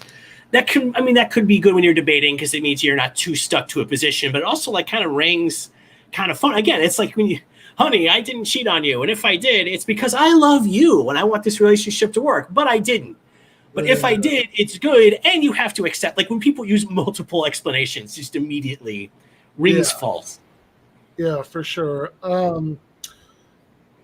So, okay, there's something else. He said a lot of things that were wrong. I feel like there's something else that we didn't get to. Oh, somebody asked in the chat about his accent. He grew up in Israel. This is I don't know when he moved to the United States, but this is part of his origin story, I believe, from what I could, if I'm remembering right from my debate with him last year, that he grew up on a kibbutz, and that's and I guess like he didn't like it, and that's like part of why he hates socialism. But anyway, all right, let's watch some more. Stepped in and said, "We'll buy everything that you produce." As if in a free market that couldn't have happened, right? As if in a free market, insurance companies don't have an incentive to do exactly that. I know you'll pull a face, but we could lay down a scenario where profit-seeking, profit-maximizing evil corporations actually seek to buy as many vaccines as they can because it's cheaper than actually paying for treatment in hospital, which is what would have happened in a free market. But look, we can argue about the factual and the counterfactual. To me, the deeper issue about free markets is not, can we draw these scenarios? Because I think, if you gave me enough time, I could draw you the exact scenario of what would happen under COVID and a free market. And a lot fewer people die than under the 600,000 that died in the world in which we have the government involved in it. The government was an obstacle at every step of the way. It didn't do its job. It didn't test, screen and isolate, which is its job. It wouldn't let private enterprise produce tests until it was way too late. All right, I did not want to stop already, but just to be clear, government didn't test, screen, and isolate. So he's blaming government for COVID, but in this case, he's blaming it from the left for not engaging in massive, like he wanted much more government intervention, I guess, in this particular case. But also, I am really curious. I don't know. I haven't watched this part of the debate before. I don't know if Sam presses him on this. But I mean, this goes back to the debate that I did with Gavin McInnes, like back in like May or whatever of last year. It was like very shortly after COVID had started. I remember because like everybody else, I started like making bread products, when I wasn't like going out because of COVID, and so I was like making bagels. It was like the first time I'd ever done that, and I was making bagels, and I got Gavin McInnes to get pissed off at me and call me a smug cunt. Those were my two accomplishments for that day. But in that debate, though, that's what like that was the moment that he said that, because like I was pressing him on this exact point, because like my whole thing in that debate was like, okay, you say you're a libertarian now, Yaron Brook is a libertarian. Gavin McInnes says he's a libertarian. I think he's a libertarian the way that Franco is libertarian, but I don't believe his libertarianism whatsoever. But also, it's like, okay, you say you're a libertarian, so do you think there's some way the free market could handle COVID? And he was embracing it. He was saying, I think this is something you only could have said very early in the pandemic, that if there were no lockdowns, people would just voluntarily lock down, because they know that, that it was necessary to keep them safe. And then the moment when he called me a smug cunt and then did the debate was when I asked him, if like when there is a vaccine, if whatever company develops it can just sell it at whatever price the market will bear, do you think as few people will die as if as if the government gives it away for free? And he said yes, and I started laughing, and that's when he got mad. That's not that smug or cunty. He overreacted. I would be I would wear that proudly too, but I gotta say, like, that is not that smug cuntiness. Like that to me is I think he was too hair trigger with that, frankly. I'm not saying you didn't deserve it. I'm saying it's yeah, that's just you can't be mad at someone for like exploiting you fucking up. It's embarrassing.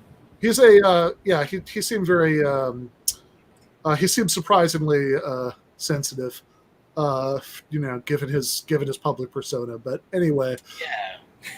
But I am fascinated by this claim that many fewer people would have died if not for the government. But he has but it's this particularly weird version in his case, because like half of what he's saying is, more people would have died if the government hadn't somehow stopped the private sector from doing something or other. I don't know what it is, what his story is there, but like that's at least a standard libertarian claim.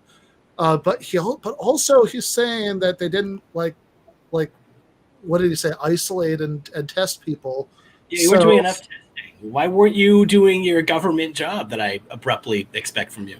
Yeah, it's like, well, I mean, sure. I mean, I agree with that. We should have had a national test and trace system. Yeah. If we had, we wouldn't have, I mean, my God, like those of us who are lucky enough to be able to do this wouldn't have had to be indoors for a year. Dumb enough. Yeah. Unfortunately, we had a conservative government that listens to guys like you, and was especially stupid also. But, unfortunately, they listened to you guys more, and they didn't want to do anything. They are too minarchist, and it fucked us up. I agree. It's a great point, Yaron. I'm glad we had you on. The CDC insisted on making the test themselves, and it was a lousy test. And the vaccine distribution is a joke, centrally planned, was a complete abomination, could have been much more efficient if it was done in the free market. We could go over all of these in great detail, and I could present a counterfactual, and you'll say it's counterfactual, so who cares? But the essential is this. I don't believe that the government telling you what research to do. I don't believe the government building infrastructure. I don't believe the government getting involved in our lives is moral or right or just. The only government is force, government is coercion. The only time coercion and force is justified is in self-defense. And it has no business, the government has no business, the majority has no business in telling me what values to pursue, what education to get, what research to do. That are choices that need to be left to individuals and not to central planners. All right, Yaron, I'll get to the morality of this, because, we may have a different value system, but there's a couple of things. I just want to go back to what you were saying about the infrastructure. The government doesn't need to pay the infrastructure. They could charge, the private entities could charge tolls for corporations, who you would say at that point would then pass it on to take out of their workers' pay and charge to consumers, I would imagine, right? There's no reason why the toll is any different than a tax in that regard. Well, any expense, a toll is just an expense, right? Okay. And there's no reason a tax is not any kind of expense, right? But somebody has to pay. We also know that one of the things that, and maybe this is just a question of immorality to you, but we have roads that go to just about everywhere in this country. And we have, for instance, mail delivery. You can send a letter regardless of how remote you are. We even have bridges to nowhere. Right? We have bridges to nowhere. It is true. There are definitely abuses within our system, like there is in any system, whether it's corporate or not. But the whole point is that private corporations will only seek profit. We know many, many stories. I'm sure you must know. Have heard stories of medical inventions that are built that are maybe helpful to a very narrow amount of people, and their private corporations don't support it.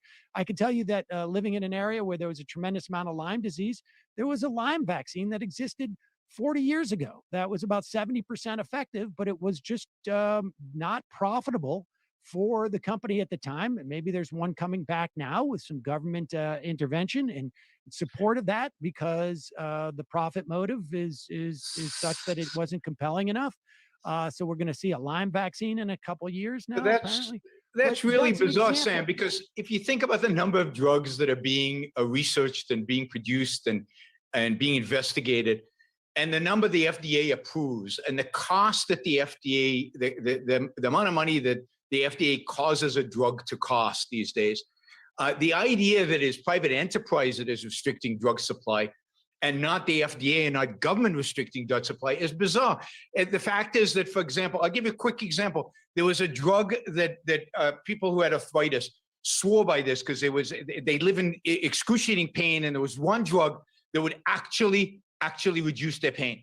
And the government stepped in and said, you know what, but 10% of you have an increase in heart disease, therefore we're withdrawing the drug, and it's illegal. Even if you choose to take on the risk of heart disease to reduce this excruciating pain, we, the government, have decided you cannot access this drug because we, the government, know what's good for you. So instead of me and my doctor making a decision based on risk that is personal to me, the central planner now dictates, no, 10% risk is too much, so the drug is off the market. The reason we have so few drugs in this country is because the FDA has an incentive to be super risk averse. It is going to be blamed for any damage that happens, but never blamed for a drug that's released that actually going to cure something or actually help us. So, this is all completely twisted. Profit motive is what gets us Yaron, more drugs, not less drugs. What is that drug? Oh, I forget now, but it was like 10 years ago. It was on the market. It was a hugely popular drug, and they withdrew it because there was an increased risk, the 10% increased risk of heart disease in those receiving it. What do you do about the problem that we had with, let's say, OxyContin, where doctors were making these decisions with their patients, but because of the intense profit motive and because of, frankly, in some respects, the failure of the FDA and the fact that the statutory protections were not strong enough, in my opinion, that we ended up having this use and ultimately abuse of OxyContin that led to a massive opioid epidemic. So I, for one, believe that drugs should be legal. And if people want to abuse them, they have every right to abuse them. It's sad. But the point is, the doctors gave doctors, you said this should be a decision between the doctor and the patient. And I'm suggesting to you that a significant part of the overdose that we see in the addiction was not a function of people making a choice to be addicted or to abuse drugs, but was rather a profit motive on the part of Purdue and subsidiary. Sam, have you ever had surgery? I'm just curious. Have you ever had surgery and been in intense pain? I have been in intense pain. I have friends. And when the doctor offered you, when the doctor offered you an opioid, what did you do? Let me just finish. Go ahead.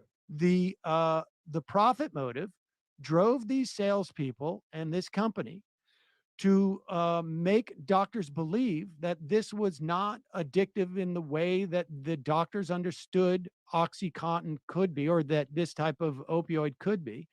You're shaking your head. I mean, I'm shaking my head because no doctor believed it wasn't addictive, and particularly they couldn't believe it after they actually saw their patients come back over and over and again to ask for more. So maybe initially you're right, but at some point you have to ask. We have a tremendous amount of corrupt doctors in this country, and we have a lot of corrupt doctors in this country.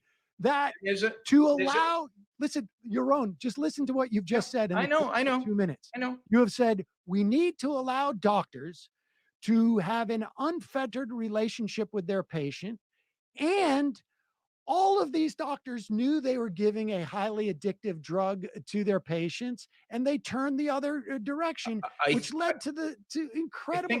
I think that's right. But look, so why am I suggesting we should trust doctors? Yeah, because I think we live in a system where we encourage people not to take personal responsibility, doctors and patients not to take personal responsibility for the decisions that they make, and we encourage corruption. I think because we have an SEC, for example, we have more corruption in financial markets. I think because we have an FDA, we have more corruption. Let's say that we have more corruption among doctors because doctors now rely on guidance from above rather than making personal decisions. Let me just finish this point about Oxycontin.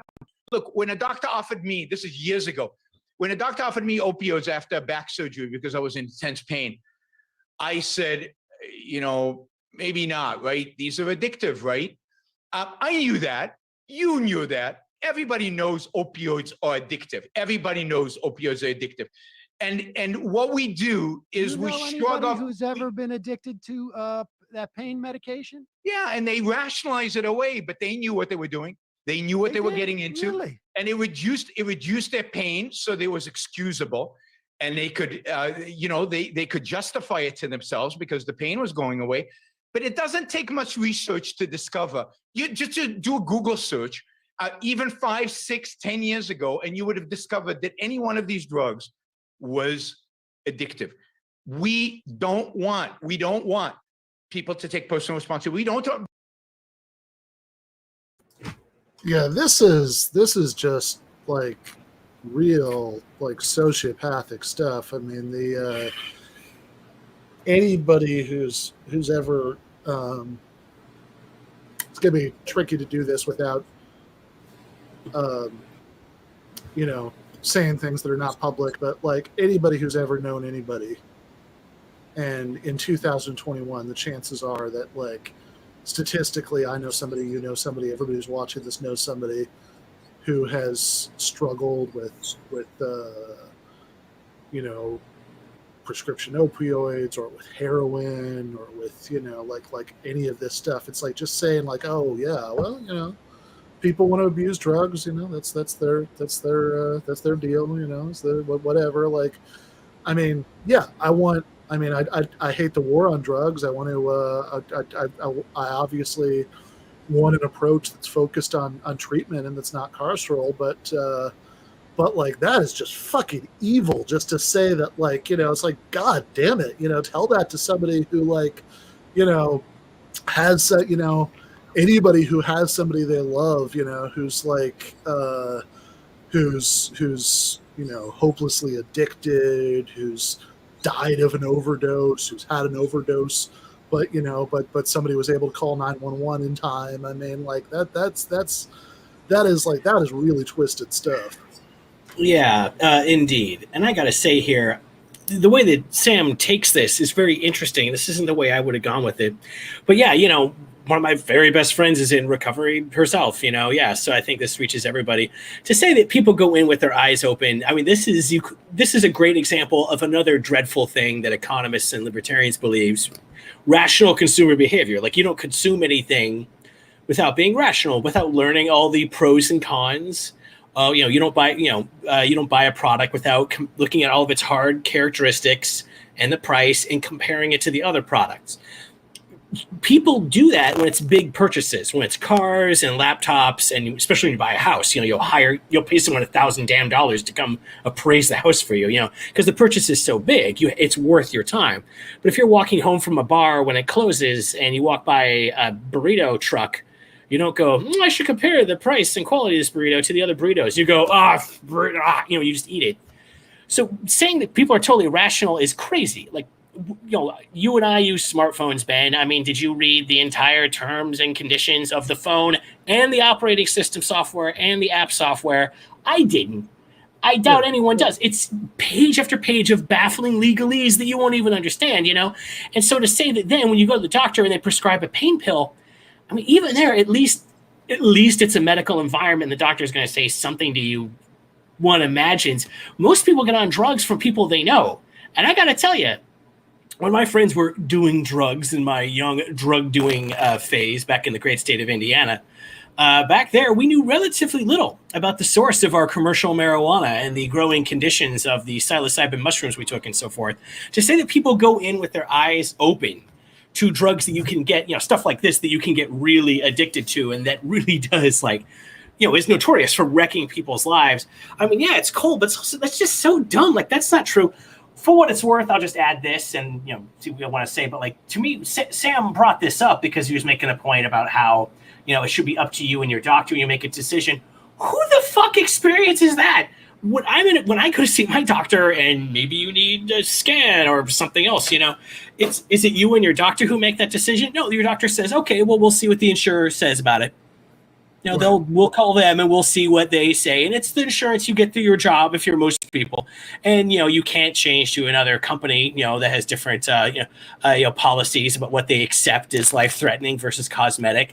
You're stuck with that shit. And if you want to switch, it'll take you months and months of godforsaken energy. And because it's an oligopoly as an industry, you only have so many choices.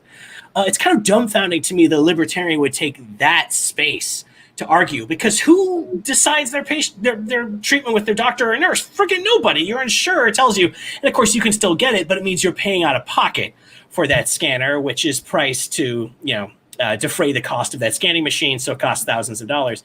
It's a dumbfounding position to have taken, and then because of what Sam says, it leads him to one of the cruelest opinions that you can get out of a libertarian, which is, well, they started using crack, so let them be addicted to crack. It's pretty, it's ugly. It's ugly. Yeah, no, exactly. I mean, and I mean, I think that again, I don't want to lock anybody up, but I mean, like, should certainly, yeah, I mean, I think it should be primarily treated as a medical issue, but the idea that like everybody, yeah, I mean, if you're, yes, addiction is not, okay, first of all, if your doctor tells you that you need something, and yes, your insurance company okays it, then most of us, most of the time, is like, okay, right? I mean, like what do you, yeah, I mean, that's how that generally works. And if you're in tremendous pain, you're least rational. And also, frankly, I mean, there are lots of other. I mean, I don't know, not to be too hippy-dippy here, but, pain comes in lots of forms. And there are all sorts of reasons why people are in emotionally terrible states and they're not at their most rational, and they end up, they end up becoming addicts. And that's the, I mean, yeah, like they're, I'm an atheist, so I'll put it slightly differently. I'll just say there, but for the grace of God, of dumb luck, go I, right? Like that's, like I haven't, like there are, it's not a, I mean, it's certainly, yes, lots of people in lots of circumstances make slightly, different choices, but I mean, we can also, make some obvious points about the way that the general circumstances conspire to make more people make certain choices, that like like just, back in the 70s, there was I don't remember what the percentages off the top of my head, but an insane percentage of American soldiers in Vietnam, were using heroin. Like people thought it was going to be a big epidemic when they got back, but by and large, when they were in slightly less horrible circumstances, they were able to kick it. And certainly the opioid epidemic and the heroin epidemic right now have a lot to do with post-industrial social decay. But like, again, and whatever, I mean, which is not to say that those are the only things that cause those things. There are also Hunter Bidens, but like, but again, pain comes in lots of forms. I don't, there are all sorts of reasons why all sorts of people could become addicts, and just telling yourself that no, I'm much too rational a person. I would never make bad choices about something like that, and then have it spiral out of my control. I mean, it's easy to say. Absolutely. I was even thinking about that. What you said earlier is like the perfect pin on that. Like, when are you less rational than when you're in pain? Like, I didn't even think of it that way. That's a great point. Like, whenever people are really suffering, when you talk to them, like, their only thought is getting out of being in so much pain. Like, naturally they're a freaking human being. Like all their thought becomes bent on that. You could say, well, I had back surgery and I'm very smart, and they asked if I wanted pain pills, and I was like, oh, let's wait and see, and I didn't need them. So anyone could do that. Everyone has a job like me where they get paid $500,000 a year by the Koch brothers to monger libertarian propaganda. You have the luxury of saying, well, we'll see how I do, I have good insurance. Like it's pretty cheap. And there's tons of other stuff, flying by here, like any other debate, like the claim a moment ago that, we have way more financial crime now that we have the SEC, the Securities Exchange Commission. Of course, the opposite is the truth. Like before we had the USDA, you had patent medicines and they're filled with, poison and shit. People made it up. And now there's a regulatory standard. It comes with stupid red tape and lots of problems. And most of it's corporate captured now because we left these companies in charge of the world's money and resources. They're able to seize control of these agencies. With socialization, you don't face that drawback. It's because the New Deal is sort of a compromise of market reforms, But the SEC thing is just baffling. I mean, before the SEC, any kind of financial investment was always seen to be like a gambler's, activity. And it's like, okay, well, you're going to invest in that company, but I mean, what's that secured by? They could just be lying. Maybe they don't really own a railroad that they're going to expand with your money. Maybe it's a Ponzi scheme or just some other kind of fraud. That shit was incredibly common in the 19th century and the 20th century until the Depression, and you get the huge wave of financial reforms like breaking up the big banks and splitting investment and commercial banking and putting all these restrictions on firms. If you're going to try to be publicly traded, you have to prove that you've got this enterprise. You have to file these financial forms. And if it turns out you're lying, you're in legal trouble now. Those markets were far more stable in the New Deal period. And since we've started cutting all those regulations, because to these guys' minds, it's still 1978, I guess, we've started cutting those. And now we're back to more and bigger fun financial frauds and moving into fun new technology too, like your cryptocurrencies and so on. But this is debating libertarians. Like every sentence they throw out needs like a paragraph and a half at least to rebut it. So this is another debating lesson. Like you do have to kind of like pick your very strongest bits when it's your turn to talk. You have to figure out like, well, I can't do all these. Let me pick my very strongest 2 or 3. Yeah, that's absolutely right, and which is also something that I think Sam is very good at as a debater. That like is sort of not getting like too hung up on other things along the way, and kind of seeing like, okay, what's like a big thing that I should be honing in on, which I'm not, is certainly something I know that I'm not. I think I'm better than I once was, but I mean, I'll sometimes definitely like get way too caught up, and somebody in a debate says something that's crazy, but also probably not the most important thing that's going on, and I'll be like, wait, that's not right, and then we go like we spend 20 minutes back and forth on it. It's like, okay, that's probably not the tactically best, the best use of those 20 minutes. Look, it's hard. Like it's, like we're all, I mean, Jan, does more debating than you, and you're still learning it. I mean, that goes to show, like, when you're arguing with your conservative family, let alone someone who like came to a place to do it with you, like it's hard. It's judgment calls too. Like I would never have taken this in the direction Sam did, and looking at cases where even when consulting with your doctor, we still get negative outcomes, which is totally valid to bring up. And this has, been really interesting. But that's like kind of like an actual ethical gray area. Like, that's right. The thing about addiction. It's like, well, you're choosing to do it, but you're making a choice will ruin your life. But the chemical power of the drug is sort of compelling you. It's a legitimate gray area, like for agency. I would have gone with something clearer. Like, I never decide anything with my doctor. I wait to hear what some insurance oligopolist is going to tell me. So my only, I love everything Sam's doing here and his voice. But I would say, like, it's always good to like just have like those nice moments too. And again, since we're arguing about freedom a lot of the time, like you want to remember, like traditionally, like Yaron said earlier, power, concentrated coercive power, is traditionally seen, I think partially correctly, as the enemy of individual freedom. One thing it can be in your mind when you're kind of picking your battles like this, in the heat of arguing with idiots, one thing to keep in mind is anytime you could bring it back, but market power means I don't have that choice. Like there's only a couple big insurers, and my employer has only one of them because that's how we decided to do it, because it was the way we ducked having universal healthcare, which of course would drive you crazy. Right. And so now I'm stuck with that. So bringing it back to power and how actually you're hurting freedom with this. I mean, maybe that makes your debate too predictable too, but like that's how I would have taken this, because that's a clearer connection back. Sam does this thing where he's like, okay, well, what about this? I think he's a little bit more into the open-ended debate model than like specifically going, see, you fucked up right here, which is more how I would want to do it. Yeah, no, for sure. And yes, somebody said it in the comments. What I was thinking of was the cherry picking thing from Friday.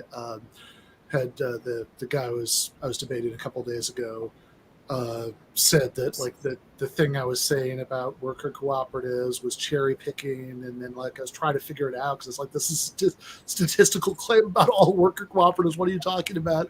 And and then he seemed to be saying the sample size wasn't big enough, and I said, well, that's not what cherry picking means. It's not cherry picking. Yeah, it's clearly not what cherry picking means, but also like in retrospect, like I think maybe I should have said that once, and then if he just wanted to continue to say it, be like, okay, whatever, let's let it go. But I mean, it was funny, but like also like I don't know if it was the best use of the time. But yeah, right. Like and by the way, so I also saw this in the chat.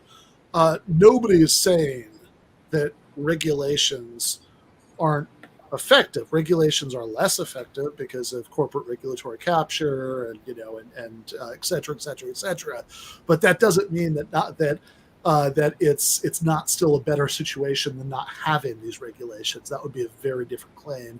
And on that claim, see what Rob said earlier about the 19th century and rivers bursting into flames and poison being openly sold as medicine, and banks issuing their own money. Like, it's just fucking bedlam. Like, nothing about it. Like, there's a reason why even companies supported some of the New Deal stuff, because they didn't want so much chronic instability and market, booms and crashes. And from over the New Deal period, like, we didn't have those. Then we got rid of them, and now we have them again. Like, these historical continuities are like relatively clear. It's amazing to me. I will just add this just real fast because I just remembered it again. Yeah. I don't know about you or Ben, and what your experience was with Yaron. Yaron's testy here, man. He and I were way more. I don't know. You never know what's going on the other end of the wire. But Yaron's interrupting more. He's less patient. I don't know what's going on there. Yeah, like I said, he definitely had. There was definitely a point in our debate when he got a little more heated, but I know he's often not. I watched one of the ones he did with Bhaskar. They did like a whole series of them, and he was pretty. I saw that one. Yeah, so I don't know. Anyway, let's watch a little more. Doctors have no responsibility about the decision they make. Let me ask you this. You want to give that decision authority to some guiding authority like the FDA. Is mRNA vaccines, are they safe? Yeah, I think so. Well, I mean, if I Google it, I can find just as many hits. Well, no, yeah, you're saying that it's... Use your mind a little bit. You can differentiate between the conspiracy theory nonsense and the reality. I just want to be clear on what your argument is here.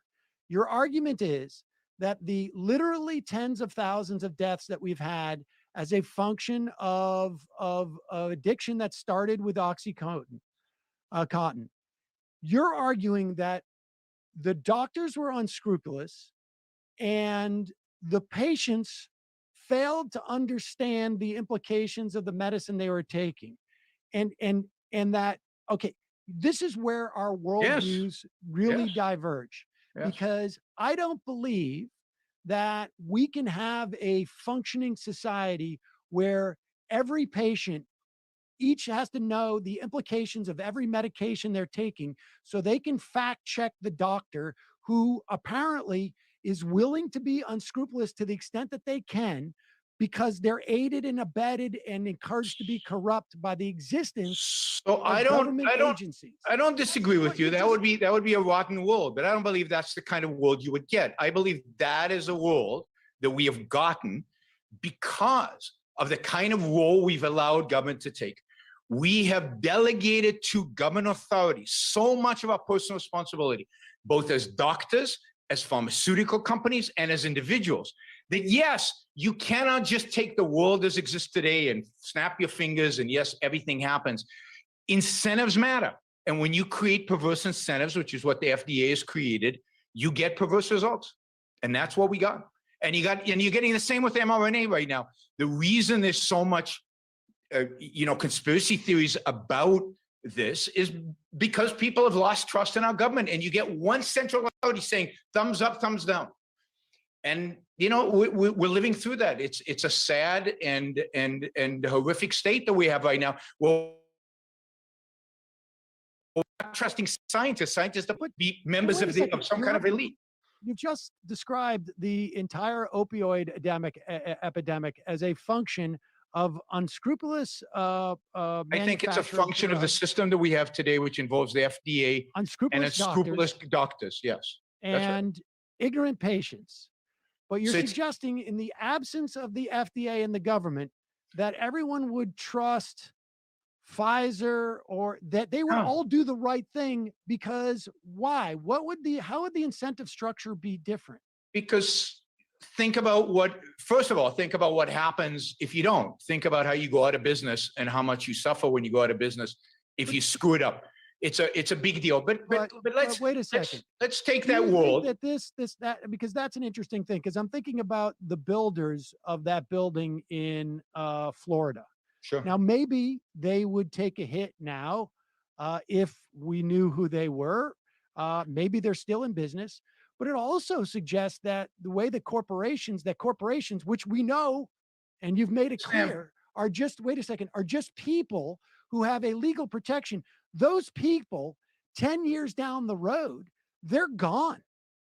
That CEO and that C-suite, they're gone, and they've profited from it. So if the company goes bankrupt, because the Sacklers made billions.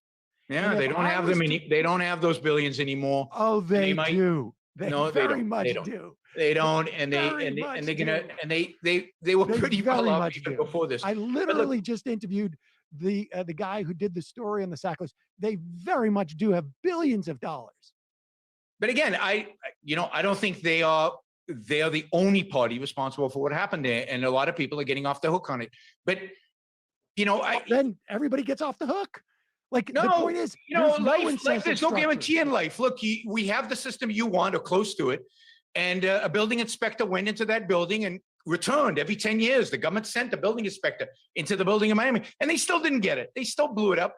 No, and I would argue the private owners of that building did not respond but that's to the point. The point is this: that in a world in which the government doesn't have a building inspector, let me finish this thought, and then I have to run, unfortunately, right? Because I don't have a lot of time. Let me finish this thought. In a world in which I imagine there are many people that have a clear interest in keeping the building from collapsing. Certainly the owners of the building and the people who live there. Now, look, mistakes are going to happen in any system. Mistakes are going to happen, right?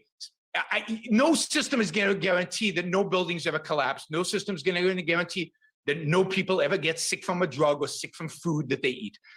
But I like the incentives of the building owners, the people who own the condos, more than I like the incentive of the building inspector from the government. Now, it didn't work in this case. It didn't work in this case, but I said that sometimes things are not going to work. But you know what? I also like the incentive of, in a free market, not in the world in which we live now, where everybody hides behind the government, of the insurance company that insured that building. Because they've got a lot of claims that they're going to have to pay now, and they're going to take a big hit. In a free market, they would have sent an inspector. Now, in the world we live in today, they don't, because they rely on the government inspector, which probably was not a good idea. No, the government inspector made it quite clear that there were problems there. The private inspector, I'm sorry, 20 years ago when the building was built with a basis. I'm sorry. The private inspectors also, the engineering company that was in there, the private owners of that building made the decision not to fix it. Now, were there stricter government regulations? Then why are we worried about it? And they made a decision and they suffered the consequences. Because there's 100 people who made a decision, who made a bad decision, and suffer the consequences of it. I'm not justifying the building collapsing. I'm saying that people make decisions. If I make a decision to walk into the street without looking, should the driver be limited in his capacity to drive because I made a stupid decision. The point is that there are. Just want to pause right there to say that, yes, in fact, the way that traffic laws exist right now, the drivers are still required to stop for you, even if you're jaywalking. I remember I remember actually my driver's ed teacher a million years ago.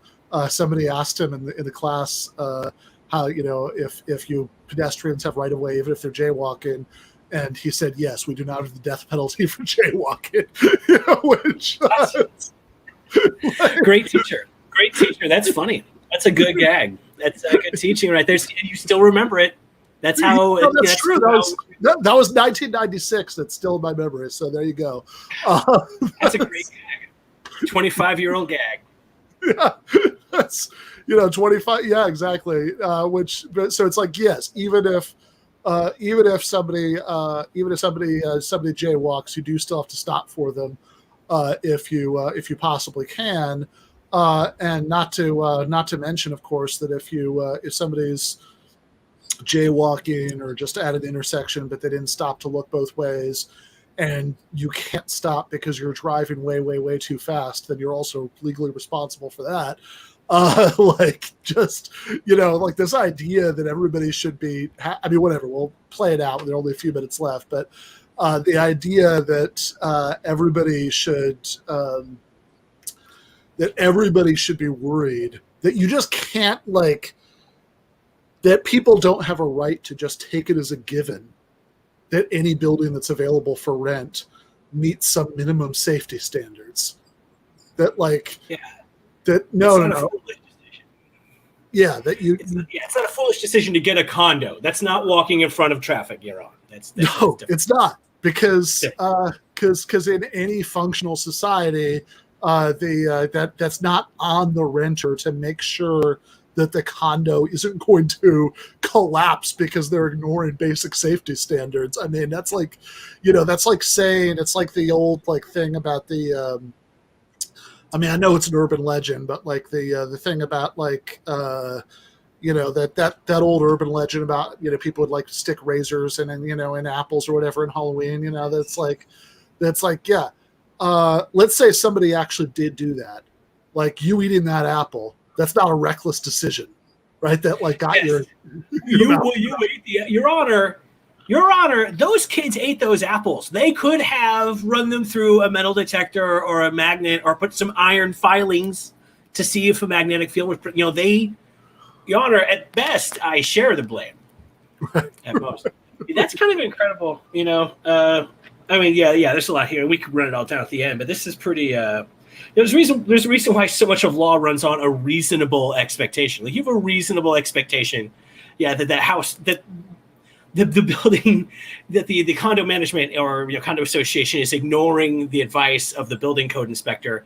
That's what I love too. In this story, the building inspectors are like, "Wow, this building is at risk of falling down," and the condo people are like, "Nah, we'll get around to it," and they drag their feet, and eventually it fell down.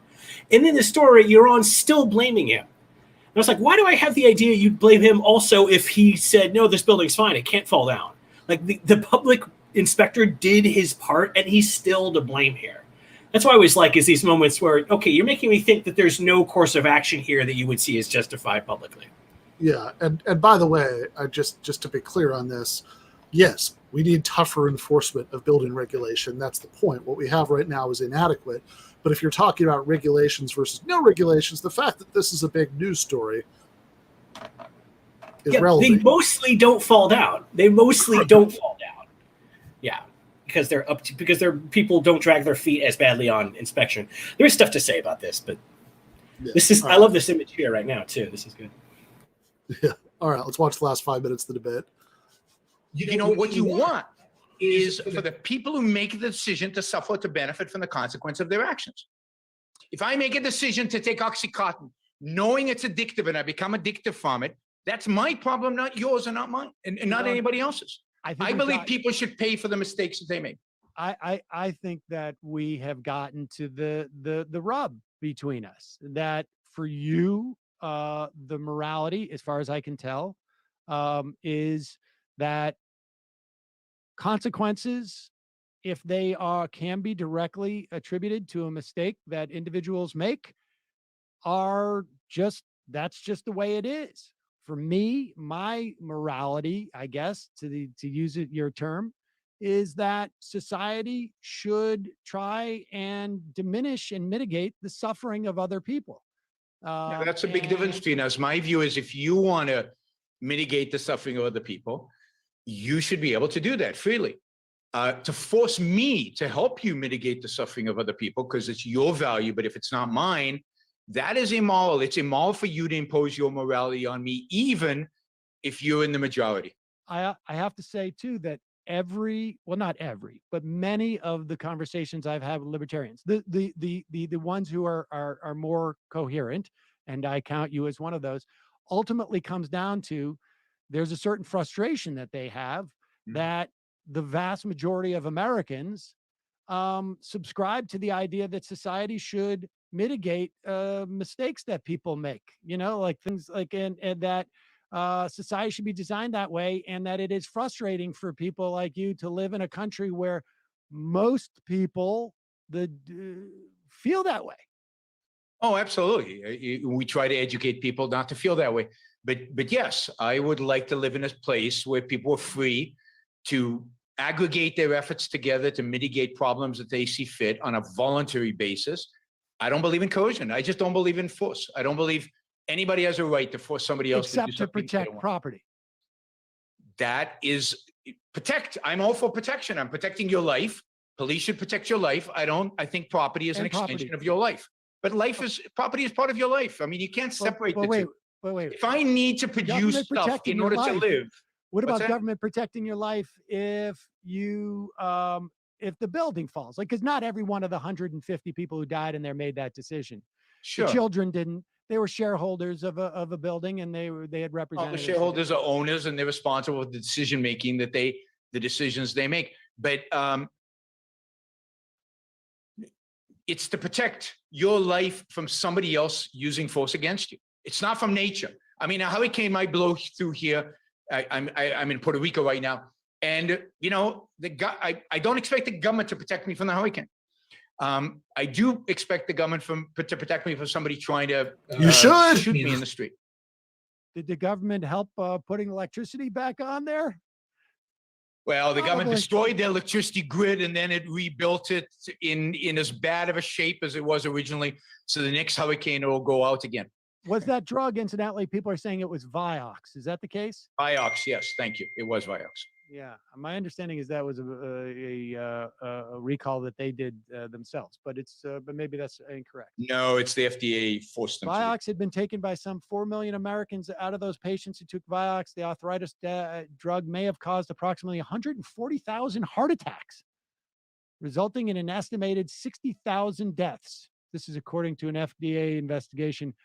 I mean, may have caused, notice may, I mean, imagine if they did that with the vaccine, may have. And also, why can't I make that decision? Why can't I make the decision whether I want to take the risk of a heart attack and reduce? You're a much smarter guy than most people who have the ability to assess all these different drugs. I don't assume that. I actually have a high opinion of most human beings and think that they can make decisions for themselves. And I think it's the philosopher king mentality, the philosopher king mentality of Plato, where you get to decide for other people what's good for them. You're right. You have kids? I do. I have 2 boys. I mean, when you have little kids, it's a little bit tough to be doing all that medical reading, right? It's absolutely tough. It's absolutely tough. And part of the reading is finding a good pediatrician so that somebody you can trust who's not going to deceive you. And that's not easy. I'm not saying life's easy. Fingers crossed. Fingers crossed. No, it's not about fingers crossed. It's not about fingers crossed. But okay, well, I do need to run. I know. I appreciate it. I appreciate the time, and I appreciate the stability. Thank you. That was fun. Yeah, it was. Bye. All right. Well, there you have it, folks. I mean, I think that was, I thought, incredibly civil, and I think Yaron ultimately presented a vision for life, what it would be like. Bone up on your drug manufacturing, folks, and on your medical treatments. and Never blown up on mind. the buildings that you live in. You may not be made Yeah, aware that there are structural structural issues. You may not engineering. know, but you should know. You should know, right? Sam, you were free to go check all those buildings in Miami to help those people on your own if you wanted to. Why are you trying to make Yaron help you on? All right. There we go. That's the debate. That's great. It sounds like Cedar staff were already, they know what to do. So that's good to see. Yeah, I don't know. Lots of great high points here. I mean, arguably, no, it's like I don't know. It's kind of like a number of interesting themes. One thing I like is the use of property. Always, of course, a big go-to on the right, and it's so important. Like the left would agree. Like there's a lot of bodies buried there. But remember, for these guys, they can never. Like he says, property is part of your life. Yeah, well, I mean, I guess your personal things, like you may have personal things you cherish from your family or something, but like he says you can't separate the two, and like that's interesting because you can't. And Really, you can. You can take somebody's property without taking their life. I gave someone something once, so I see now it was as if I cut off my own hand when I gave my brother that CD of No Doubt back in the 90s. I realized that that was a physical sacrifice I made. Like the thing is, for these guys, of course, like the big thing here, just to mention it once because it does come up so much, is the distinction is between private and major private property.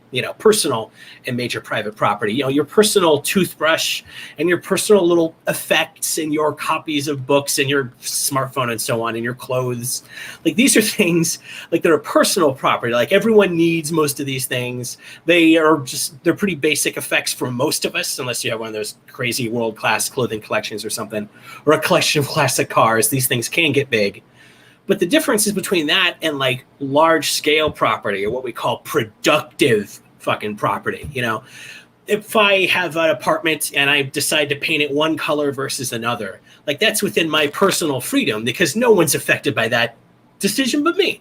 I'm the only one who has to live in here, But if I own an oil refinery, or if I own the telecommunications cables in your region that bring the internet to you, if I own a fifth of the farmland in your country, which happens with some families in parts of the world like Latin America, where you just own a giant part of the farms, like you come to realize like the power that brings to you. Like that's how in the market you get threats to negative freedom. Like you can absolutely coerce people if you control the energy supply or the communications aspects of an economy. You might not have the complete control of a Stalin figure, but you can have a lot, quite a bit, especially if you work with your buddies and you make a trade association and you work in a political party and get things that you all want so you can all get your thing.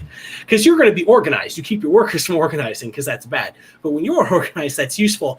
That's how private marketplace power gets exercised in the world and why we socialists are always going on about capitalism and so on. Just to draw that distinction. No one wants your personal disgusting toothbrush.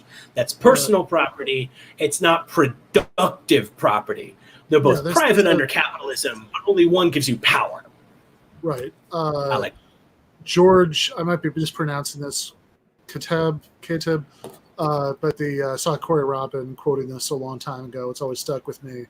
An early review of Robert Nozick's book, Anarchy, State, and Utopia.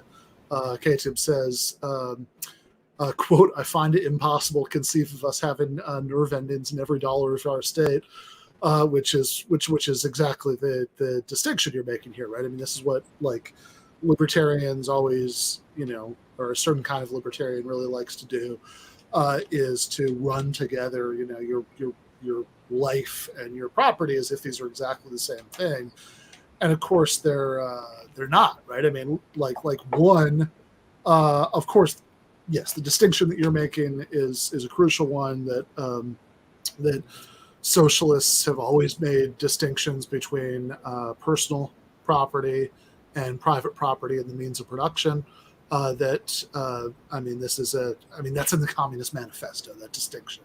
That's a very, very, very common, distinction that lots of socialist thinkers have made, because you have a it's not absolute, right? It can be reasonably taxed for various, important social purposes or whatever. But, you have a certain default right to property that's genuinely just for your own personal use, that you're not deriving power from others over. If but like also, even when it comes to personal property, no, that's not the same. Of course, you can make a distinction between that and your life. Like if somebody had that bottle of Ardbeg that I see behind you, right?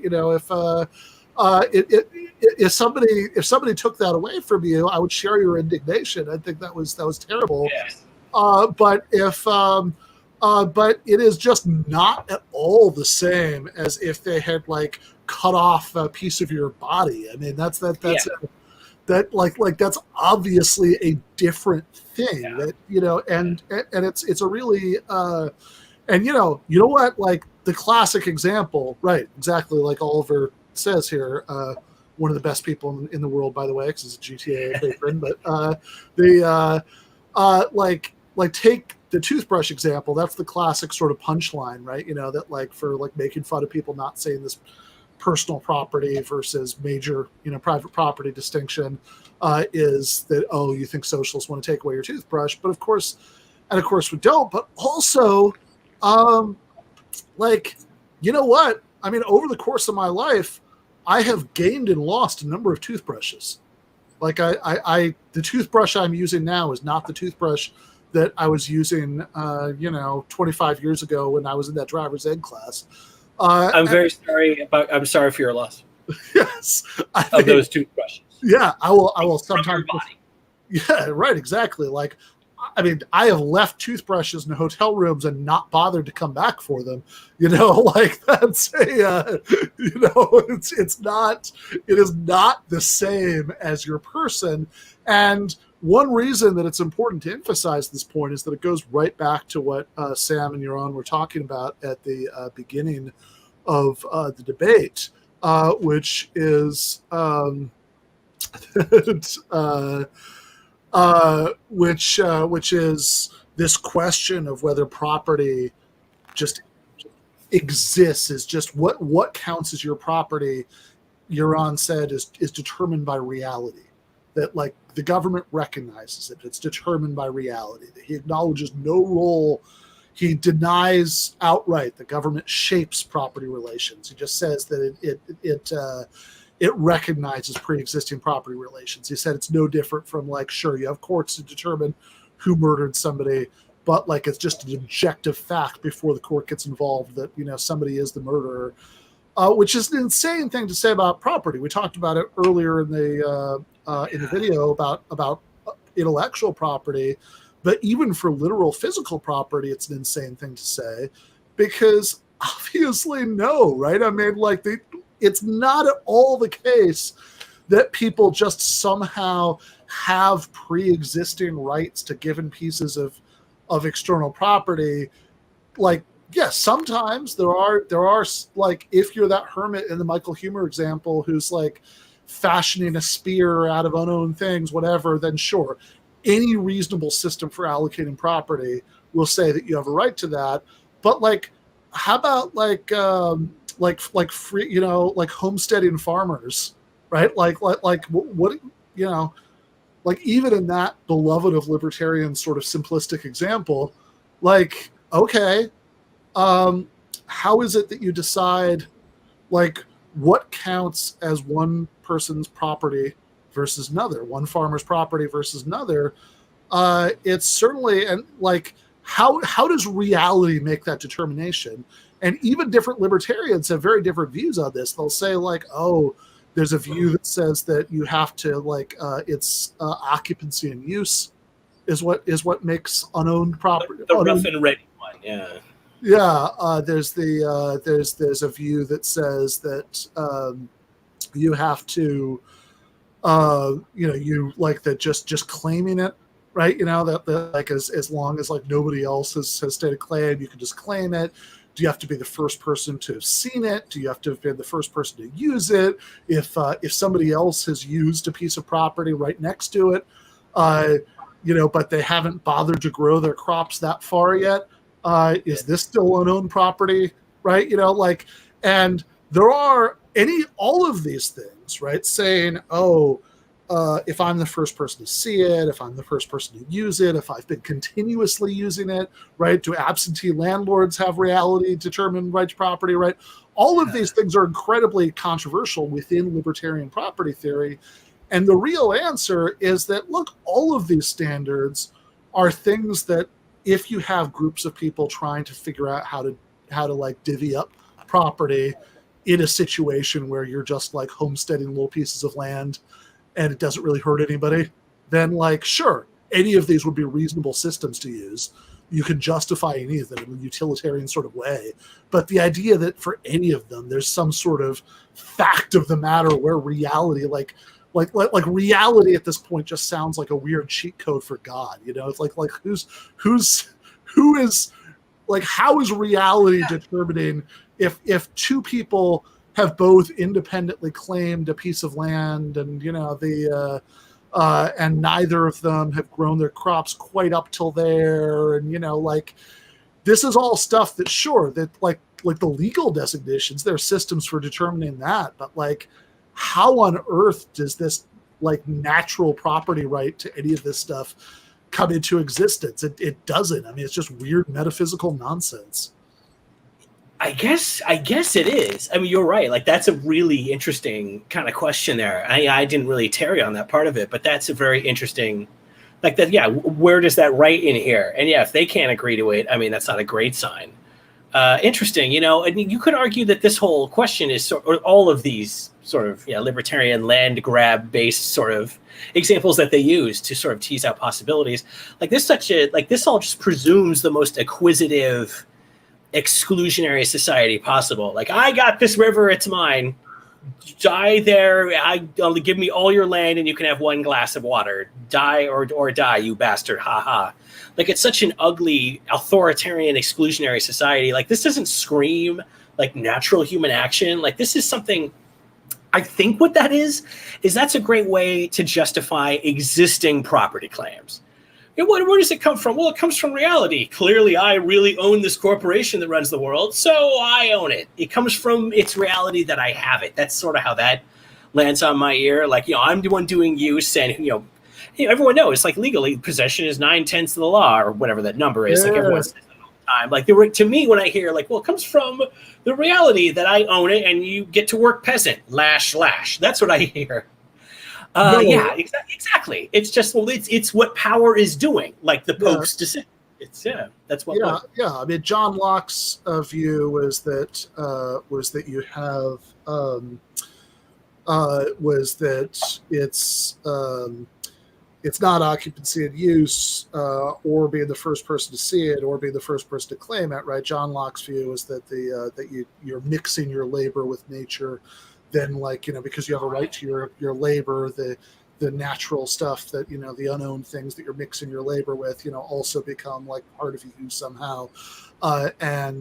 Except, interestingly enough, that Locke had the Lockean proviso, which is the say that you can only gain new property this way and have it be morally legitimate if you've left as much and as good for everyone else. Because I think he kind of wanted to, like, he did see some of the scenarios you're talking about. It's like, okay, that would be bad too. Generally speaking, Locke-inspired libertarians today ignore the as much and as good proviso, because that would make it way too. That is so typical, and that's so funny, because I was just thinking about that with John Mill. Like, that whole era of philosophers, like, they're kind of used today to justify property rights, and the coercion-based view of freedom that Yaron was talking about. Like, that all comes from On Liberty, Mill's book, or at least that's what people say anyway. I have a very shallow understanding of philosophy. However, I know that when you read that book, like, the whole claim in it is the classic claim that you only constrain someone's freedom to prevent harm to someone. You can stop someone if they're going to stab their wife, but you can't generally tell them what to do. And conservatives love that, and they have that whole, don't tread on me, mind your business literature, and they know enough philosophy to refer to that. In that book, he says, though, on the other hand, men might as well be imprisoned as excluded from ways of making their bread. Of making their bread. He makes the point that, well, if you monopolize all of something, I mean, you kind of can coerce them that way too, and that's not right. Like, even he, much like Locke in that example, like, has like a back door because he was a deep thinker and willing to recognize scenarios where that logic could be turned on its head, just like Locke did there. But I've never heard anyone cite that piece out of Mill or that piece out of Locke, so it makes sense. Yeah, and by the way, Locke also, like part of his justification for this was that God set it up this way. Of course, the Ayn Rand types can appeal to that. But without that, yes, thank you for the super chat, Jay. By the way, I think I missed a super chat earlier that went by, and I can't find it now. If I'm right about that, you can just do it as a regular chat, but let me know what it was, and I'll answer it. But yeah, that's actually Mill had I mean, he's a complicated figure, who certainly had some very 19th century liberal kind of views that are not great, about India and whatnot. But he had, but he did actually also. There are also some passages from Mill where it's not like. It seems like maybe at a future stage of civilization, we won't have workmen and owners be separated and subordinate this way, and that's so which is like not unlike the Abraham Lincoln thing, where Lincoln, who's certainly no socialist, but I mean felt uncomfortable with the consequences of with the idea that some people could be fixed for life in the condition of a hired laborer. Like we were talking about in the episode we did with Matt Karp, and that's right. They're supposed to be passing through that to becoming a yeoman farmer or whatever. Yeah, exactly. But that's great, and that also does remind me too, like what Brook said in this. He said, "I don't want the government to help me deal with a hurricane because I'm an independent person." Yeah, you were just dumbfounded by that. I have to say. Well, I think it was Wilhelm von Humboldt, the Enlightenment philosopher. I have a little bit of him in one of my books somewhere back there because he's that genre of libertarian. He says the government shouldn't help people, should be free from government, but you shouldn't rely on them either. And he specifically enumerates natural disasters. That's some 19th century, I forget the year on that manuscript, but that has always been in there. And I'm sick of people getting bread when there's a flood and everyone's dying and they're watching their kids starve. I'm so sick of government helping them. Michael, thank you so much for the super chats. Since Ben never seems to plug his Patreon, I will. Yes, thank you for the reminder. Please do, if you like the work here that we're doing here, please do support it on the Patreon. Get an extra episode every week on Thursday. I just interviewed Eric Levitz for the one that's going to be dropping this Thursday on his very good and very interesting New York Magazine Intelligencer article about left views on crime and policing. And you also get the Patreon exclusive post game on Monday nights after the regular episode. You also get the monthly early access to the monthly Sopranos recap bonus episodes with Nando Vila and Wozny Lambre and Mike Racine, which we're actually going to record another one of those tomorrow. So thank you for that. But yes, I was amazed by the hurricane thing, because it's like, yeah, like you said, you would think that even from a very small government liberty, conservative kind of perspective, you would think that this would be on the short list of things that even from a very small government perspective, you'd say, okay, the government can do that, right? Yeah. Obviously, we're not going to expect you to fend for yourself if there's a hurricane. You know, that's so fire literally destroys the part of the state you live in. Like Rand Paul will say, yes, we're voting for it. It's something where it's a compromise, if only because it looks so bad to be on the other side of it. Surely disaster relief is encompassed in minarchism. Or so you think. So you think, like that's such a nutty idea. Okay, wait a second. So, I mean, I'm fascinated by the limits of what Yaron is willing to say here. That's interesting. Because, okay, so I know he said police departments are okay, but I guess no fire departments, or the fire department. You can only have a fire department to help you out from arson. Like if you have naturally caused, if there's just like a lightning strike and it causes a fire, then then we can't have a public fire department help you out. You just look. Fire only from arson. That doesn't even make any sense. You can only find out after the fire if it was arson. You can't stop only the fires that come from arson. That's no, not, that's true. But so maybe in Yaron's utopia, we'd have maybe the public fire department would put out every fire, but if it turned out later that it wasn't caused by arson, maybe you pay a bill. Yeah, there you go. Yeah, because like an economist now. Because the government should only be protecting you against against the your government should only be protecting you against things that are done by human malice, not your own neglect or happenstance.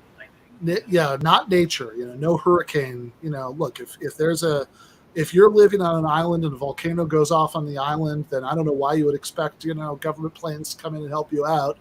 That's your problem, buddy. You should have been able to afford a private plane, I guess. Yeah, but all of this just shows something we sort of referred to at the beginning. That's, to me, is the real value of these more purist, intellectually consistent, often more Rand type or von Misesians, all the more uncompromising strains of libertarians. To me, the value of them is they're willing to say, one of your commenters said earlier, say the quiet part out loud, and say, of course, the implication of this is if anything goes wrong, you're fucked. Isn't that great? Thumbs up.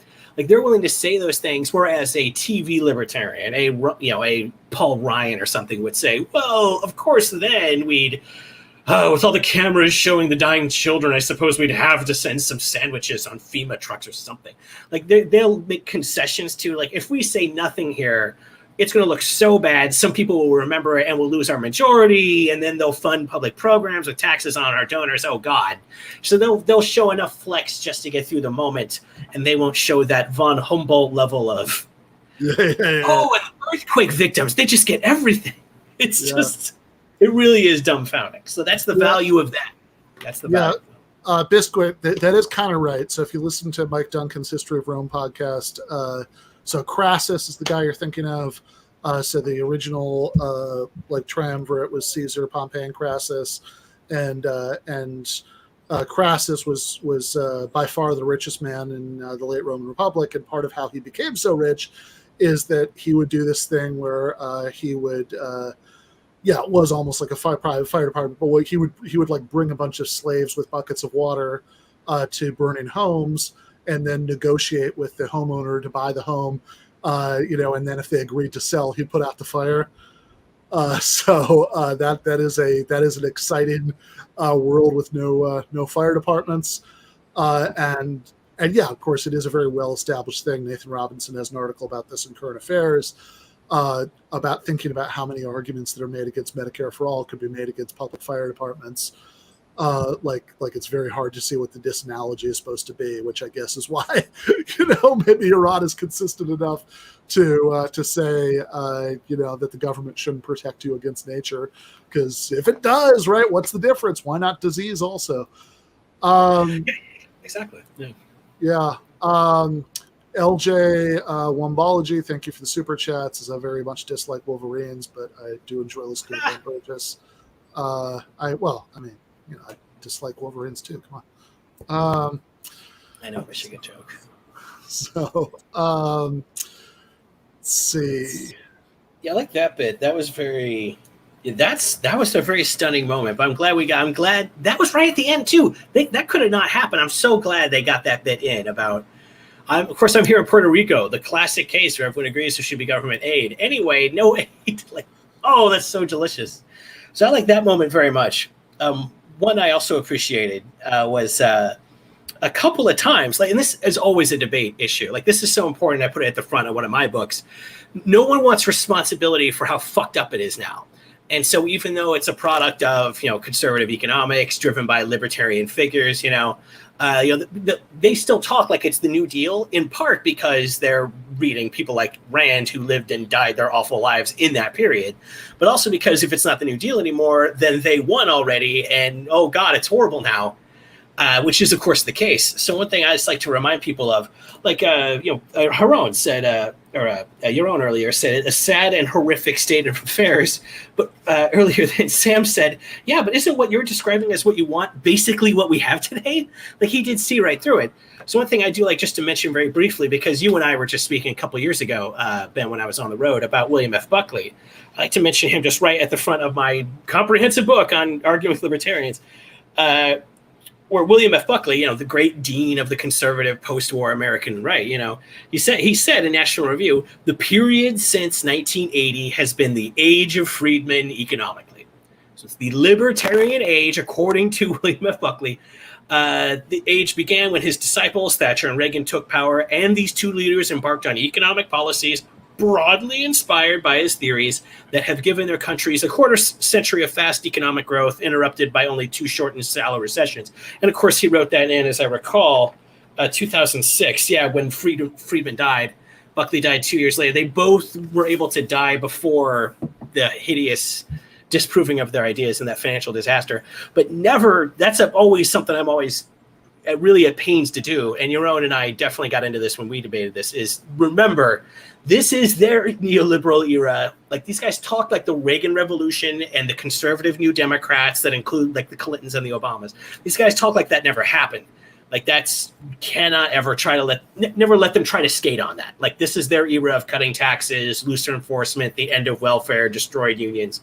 Like, it's their fucking era of deregulated banking and crashes and stuff. And just to say, like, that's something always, because any listener or viewer of these shows is not going to be aware of lots of economic history. Like, almost none.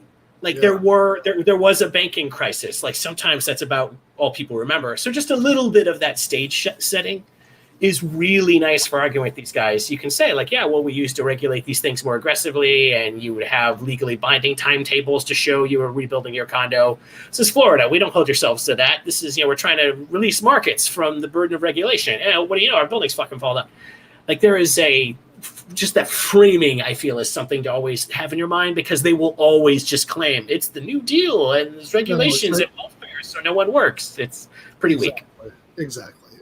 Somebody was saying in the chat, it's like, oh, these guys are scumbags. How would regulation, So it's like, well, scumbags very frequently follow laws they don't want to follow because they're afraid of the consequences. It's a exactly. Yes, this, come on, learn some economics. You're supposed to believe in that. You're supposed to believe in that, right? Remember, that's your idea. Yeah, exactly. What incentives people have does change their behavior, even if they're being completely selfish. That is, precisely why we have laws, so as not to just count on people's benevolence. But why we should have different institutions. I mean, I'll say this and then go to you for final thoughts, because we're past 11, and for the sake of everybody's sanity, I like to try to wrap up by then. But this is one thing that often frustrates me about the kind of arguments that people have about capitalism and socialism and human nature, because there's often this weird assumption that if you think that people are cooperative and altruistic and benevolent, then you can think that socialism could work. But if you think that people are cruel and selfish and et cetera, then that should somehow lead you to be an anti-socialist, to like capitalism. And now, obviously, the answer to are people cooperative and benevolent, or are they cruel and selfish, is all of the above, none of the above. It's messy, it's complicated. It's David Hume has a great line in his essay on the afterlife about how it's absurd to think everybody could go to either heaven or hell when they die, because most of us float between vice and virtue. He says if you were to go around the world trying to separate the righteous from the wicked, so you could give the righteous a good supper and the wicked a good beating, the more you found out about people, the harder it would be to separate them, into the two categories, which is obviously right. Like people are complicated. We have both, benevolent and cooperative, and also selfish and cruel. tendencies that can be brought out under different circumstances. But but also, and that's about all you can say about it without writing a paper. But but also the way that people understand the inference from a certain view about human nature to a certain view about economics always seems ass backwards to me, because it's if you basically trusted people to act benevolently, then capitalism wouldn't be that bad, because you could allow some people to accumulate tremendous amounts of wealth and property, such that other people were completely dependent on them and under their power, and you would trust them not to abuse that power too badly. But it seems to me that the more you're worried about people being cruel and selfish, the more reason you have to be a socialist, because you don't want to count on people, oh, we can give people tons of economic power over their fellow human beings and just trust them not to abuse it. It's no, to the extent that you're worried that one human being, given the chance, will treat another like a little kid might treat a spider in a jar, then to that very extent, you should want a society where power is distributed as evenly as at all possible, so that none of us have have that much power. That's you don't. One of the problem with having emperors is that some of them are going to be fucking Caligula, and a problem with having concentrated economic power is that some people are going to be Harvey Weinstein or Jeff Bezos. If you don't want to count on people being good, then you should want democracy in the workplace, so nobody has too much power over anybody else. Pretty reasonable. That's pretty great. Exactly. It's just getting these people to admit that markets allow them to be among those powerful people. If you have $1 billion, if you're someone's boss, if you control the oil refineries, that puts you in that position. Yeah, don't you want people to be broadly on the same level? So some of them shouldn't have billions of dollars, while so many others have negative money because they're poor people and they carry giant debts and so on. Yeah, that would be the natural way to look at it. It's just getting these people to admit that there's power in the marketplace and not just the state on which they lay everything that happened. Even if the building inspector said, wow, you need to work on your building, it's going to collapse. Even then, the state cannot be justified. No. Yeah, this was a really fun one, man. I would say I enjoyed this one a lot. I don't think, Yaron, he's obviously passionate about it. He gets hot during these, but he's making his case. I've seen far worse conservative debaters. I don't think he's a bad guy. But every position down the line is just a fairly grotesque inversion of whatever the truth is. The internet couldn't be given away to companies, and money does come from power. And the Reagan Revolution did take place. We have conservative political parties now. Happens to lots of social democratic parties. It's a common thing. So all it is, I think, is this really, I think just watching a few programs and watching a few debates, it really will make you feel like you can calmly talk to people about things. And remember, in a way that you have to be charming. It's when you get hot under watching this, I don't think anyone could, I really doubt people could disagree that Sam kind of comes off more charmingly than Yaron does. Because he's a charming dude. And he very much kept his cool, and that's so essential. Especially when you're chatting with people, half the time people aren't listening to you, and they're like, "Do I like this guy?" I guess I kind of do. It's good if you can. It's dumb in a way that we have to. No, but it's whatever.